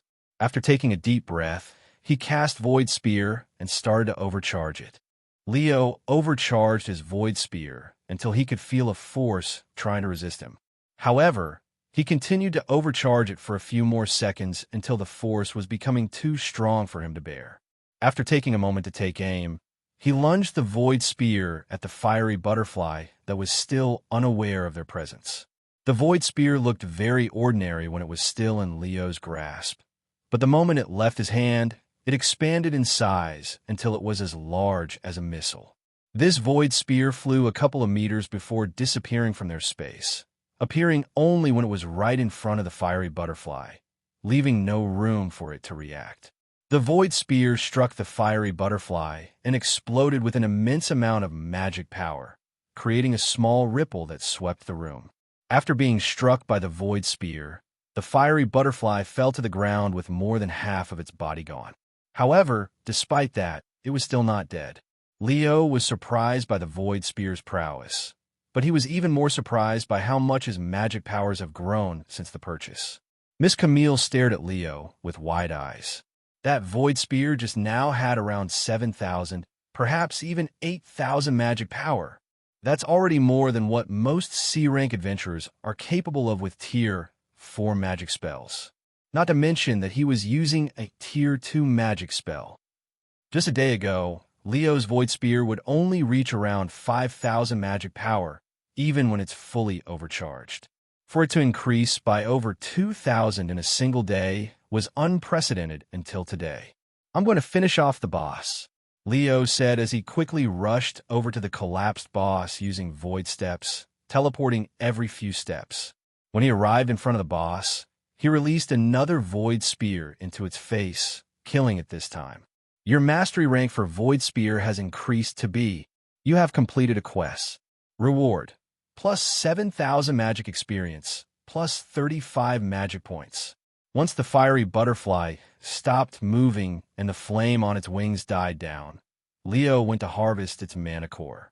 A few moments later, he retrieved a fist-sized mana core from the fiery butterfly's corpse that required both of his hands to hold. Whoa, this mana core is huge, he exclaimed as he showed Miss Camille the harvest. That is pretty normal from boss monsters with the gargantuan modifier, she calmly said. How much do you think I will be able to acquire from selling a mana core of this size? He then asked. A few $100,000, give or take. A few $100,000? Leo was excited to hear such information, as he was only expecting to get a couple $1,000s out of it. Sometime later, Leo asked, So, where do we go now? I defeated the boss. So where is the artifact? She looked around and said, It's somewhere in this place. We just need to look for it. Just like monsters, artifacts should cause some disturbance. However, we cannot stay here for too long because the labyrinth will collapse in a few hours. Then what are we waiting for? Leo immediately started running around the place. He would immediately stop whenever he senses a slight mana disturbance in the air, but due to the fiery butterfly's random fireballs that attack the whole map, there were pretty much mana disturbances everywhere, making it much more difficult to find the artifact. 2 hours later, and still empty-handed, Leo decided to take a break from searching for the artifact and just casually walked around. Damn it, why is it harder to find the artifact than it is to defeat the boss? He sighed out loud. I wonder if Miss Camille found it yet. He wondered, as they had separated to make searching a lot easier. They also agreed to meet up at the staircase in 3 hours, so he had less than an hour to find the artifact. After walking for another 10 minutes, Leo stopped his movements when he noticed something shimmering on the ground about 50 meters in front of him. Is that it? He immediately rushed forward, his blood pumping with adrenaline. Once he reached the spot with the shiny object, he picked up the object and began inspecting it. What is this? He mumbled to himself as he looked at the red metallic ball between his fingers. This ball felt like it was made out of metal, and it was quite small, around the size of a baby's fist, and it was bright red. Leo wasn't even sure that he'd picked up an artifact when he saw this object. However, he kept it with him just in case. Sometime later, he met up with Miss Camille at the staircase that would lead them back up to the 3rd floor. Did you find anything? She asked him. I found this red metal ball, but I'm not sure what it does. He showed her the red ball. Oh, that's a pretty good find, she said after glancing at it. Really? What kind of artifact is it? It's not really an artifact. It's an affinity orb. You use it to create artifacts. Judging by the looks, this is probably a fire affinity orb. If you use it to create an artifact, the artifact will have a fire effect that will benefit those with a fire magic affinity. They're actually quite rare and expensive. This one will cost more than the fiery butterfly's mana core. I see. Although it wasn't an artifact, Leo was still quite excited about it, as he could just sell it for money, and then he could use that money to buy artifacts. Since this affinity orb costs more than the fiery butterfly's mana core, he could buy many artifacts with it. He then asked, by the way, what happens if we miss an artifact in this place? Does it disappear once the labyrinth collapses? She nodded and said, once a labyrinth collapses, it disappears completely, so you cannot dig it out of the ground even if you want to. I don't even want to think about potentially missing out on an artifact, because the labyrinth collapsed before I could find it. That would break my poor heart. He sighed. That just means that you're not fated to acquire the artifact, and there's nothing you can do about that. Anyways, let's leave this place. The labyrinth is beginning to collapse. Leo nodded. All right, let's leave. The two of them proceeded to walk up the staircase, returning to the 3rd floor. Then they made their way straight to the 2nd floor, not stopping their legs until they reached the end of the 1st floor. I cannot imagine doing this in a labyrinth with over 10 floors. Hell, do people even have the time to look for artifacts at that point? He asked as they approached the entrance. The bigger the labyrinth, the longer it will take for them to collapse. Some labyrinths have managed to remain for months even after the boss was defeated. I see. That's quite relieving to hear. A few more minutes later, the two of them exited the labyrinth and returned to the wilderness. Artifact shop and quest shop. I will have to take a look at this once we return to the city. Leo thought to himself after seeing this new function. As they got closer to the city walls, Leo realized that he wasn't getting any more quests, even though he would normally acquire more quests the moment he finishes them. Perhaps I have to finish the last special quest before I can receive more quests from the system? Or do I have to get my quests from the quest shop now? How troublesome, he sighed inwardly. After returning to her mansion, Miss Camille asked Leo, "What are your next quests?" "I don't have any," he shook his head. "I think I have to finish Nina's quest before the magic system gives me more quests. This is the first time that I haven't received a new quest in so long. They're usually given to me instantly after I finish the previous quests." "That sounds troublesome," Miss Camille frowned. Without any quests, his progress for the magic system was halted. After pondering for some time, Miss Camille spoke. "I wanted to delay Nina's issue for a little longer, but since we need to complete her quest, I guess we can only help her as soon as possible." He nodded. "Let's go speak with Nina tomorrow, after I sell the mana cores and the affinity orb. If you're thinking about selling the affinity orb to the Adventurers Guild, I advise you to not. Although they give fair prices for mana cores, they usually pay less for artifacts and other resources. If you really want to sell the affinity orb, you should try the auction house, or you can try selling it to someone who has a fire magic affinity. I can think of a few people in the academy who would pay a fortune for it." "Really? Then I will try to sell it to one of these people in your mind. If that doesn't work, I'll go to the auction house." He nodded. After taking a shower and eating dinner, Leo returned to his guest room, where he opened up the magic system to take a look at its new unlocks. He decided to check the quest shop first, since it seemed to be the least interesting. Quest shop. Quest shop level 1.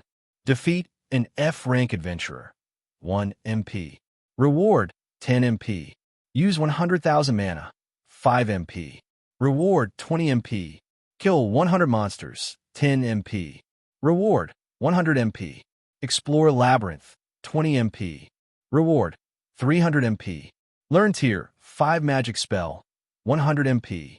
Reward, 500 MP. Quest completed. 0 out of 10. These are some simple quests. The rewards are also quite generous considering how much I have to spend to purchase them. However, he still decided to save his magic points for now. After looking at the quest shop, Leo opened up the artifact shop next. Artifact shop. Artifact shop level 1. Strength bracelet. F rank minor strength boost. 5 MP. Stamina bracelet. F rank minor stamina boost. 5 MP. Magic ring. F rank minor magic power boost. 5 MP. Mana regeneration ring. F rank increase mana regeneration by 5, 10 MP. Artifact purchased 0/10. A list of F rank artifacts filled Leo's vision after opening the artifact shop. There were literally hundreds of artifacts that he could purchase from the shop. However, he didn't know how it worked. If I purchased one of these artifacts, would the magic system create it for me? Can it even do something like that? Creating artifacts out of thin air. As impossible as it sounded, Leo didn't doubt the magic system's power, and he truly believed that the magic system was capable of such feats. After pondering for a bit, Leo decided to purchase the mana regeneration ring for 10 magic points. You have purchased mana regeneration ring from the artifact shop for 10 MP. Equip mana regeneration ring. Yes, Leo confirmed. Ding! You have equipped mana regeneration ring. Leo looked at his fingers afterward, but he couldn't see any rings on his fingers, causing him to raise an eyebrow. The magic system opened up another screen the following moment, showing an outline of a human figure in 12 boxes, exactly like a character's equipment screen in video games. 11 of these boxes were empty, but one of the boxes located at the avatar's right hand had a blue ring inside. Seriously? Leo mumbled in a dumbfounded voice when he realized what he was seeing. When he tapped on the box with the ring with his finger, a small screen appeared right next to it. Mana regeneration ring. Mana regeneration +5. Leo couldn't help but smile after understanding the artifact shop's real function. This is just like an RPG. This is my character equipment screen, and these empty boxes are my artifact slots. How wonderful! The character equipment screen had one head slot, one necklace slot, two ring/bracelet slots, two earring slots, one armor slot, one cloak slot, one glove slot, one shoe slot, and last but not least, two weapon slots, one in each hand.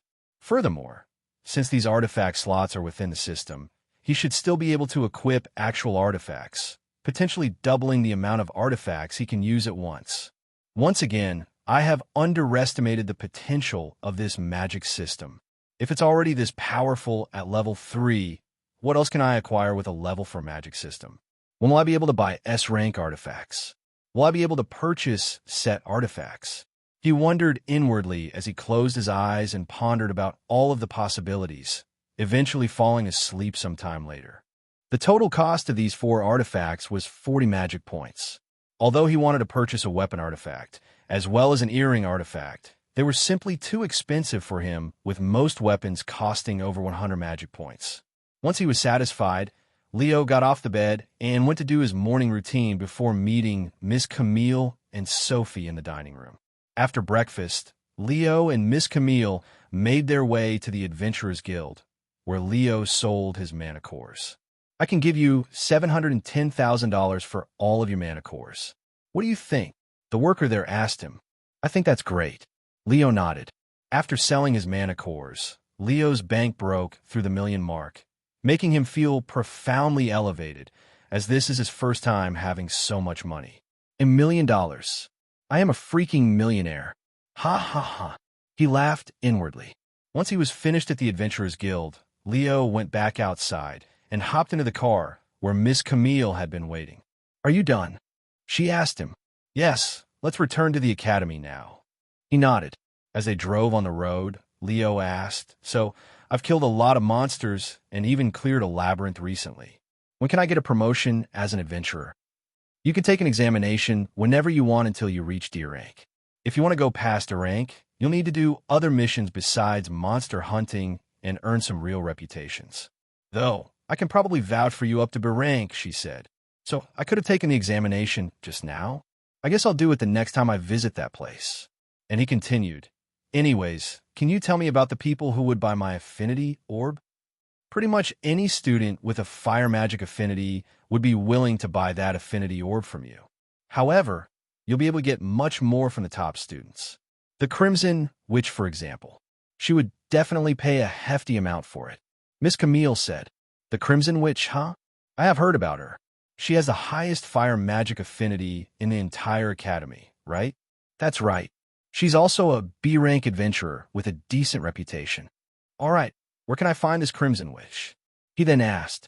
You probably won't get to meet her until the wilderness training course. In fact, most students are preparing for the training course, so the academy will be pretty empty for the new week or two. I see.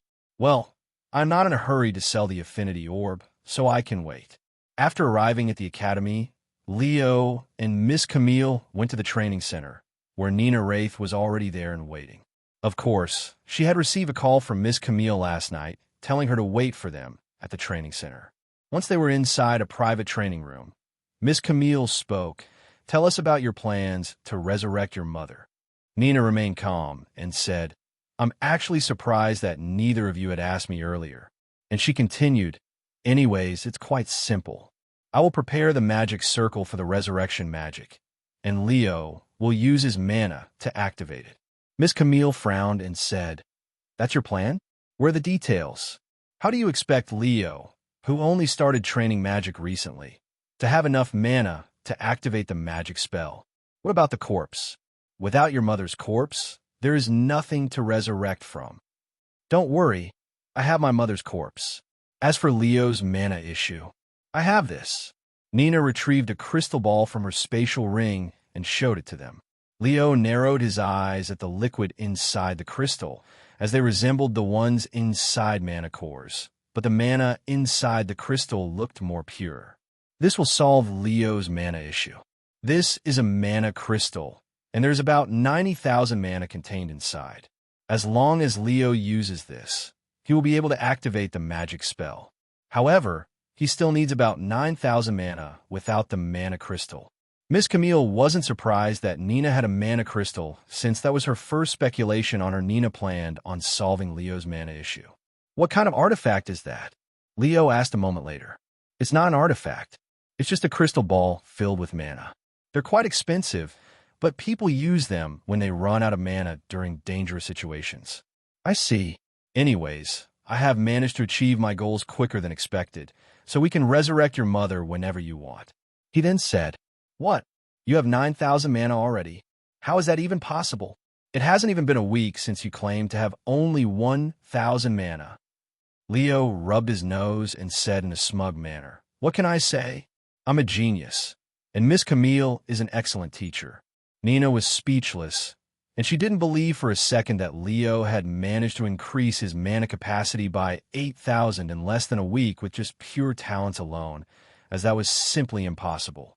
Did he use some kind of forbidden magic to boost his mana capacity? But that kind of magic is even more dangerous than resurrection magic. Did he do it for me? But why? She wondered inwardly, feeling a weird emotion in her heart that she didn't recognize, completely misunderstanding the situation. Hello, everyone. As we wrap up this video, I want to share a quick note. I have a Patreon account. If you'd like to support me and enjoy on-demand audiobooks, you can become a Patreon member. Alternatively, you can check out my Google Drive link, which has 500+ novel audiobooks available through my Ko-fi or Patreon shop. I appreciate your support.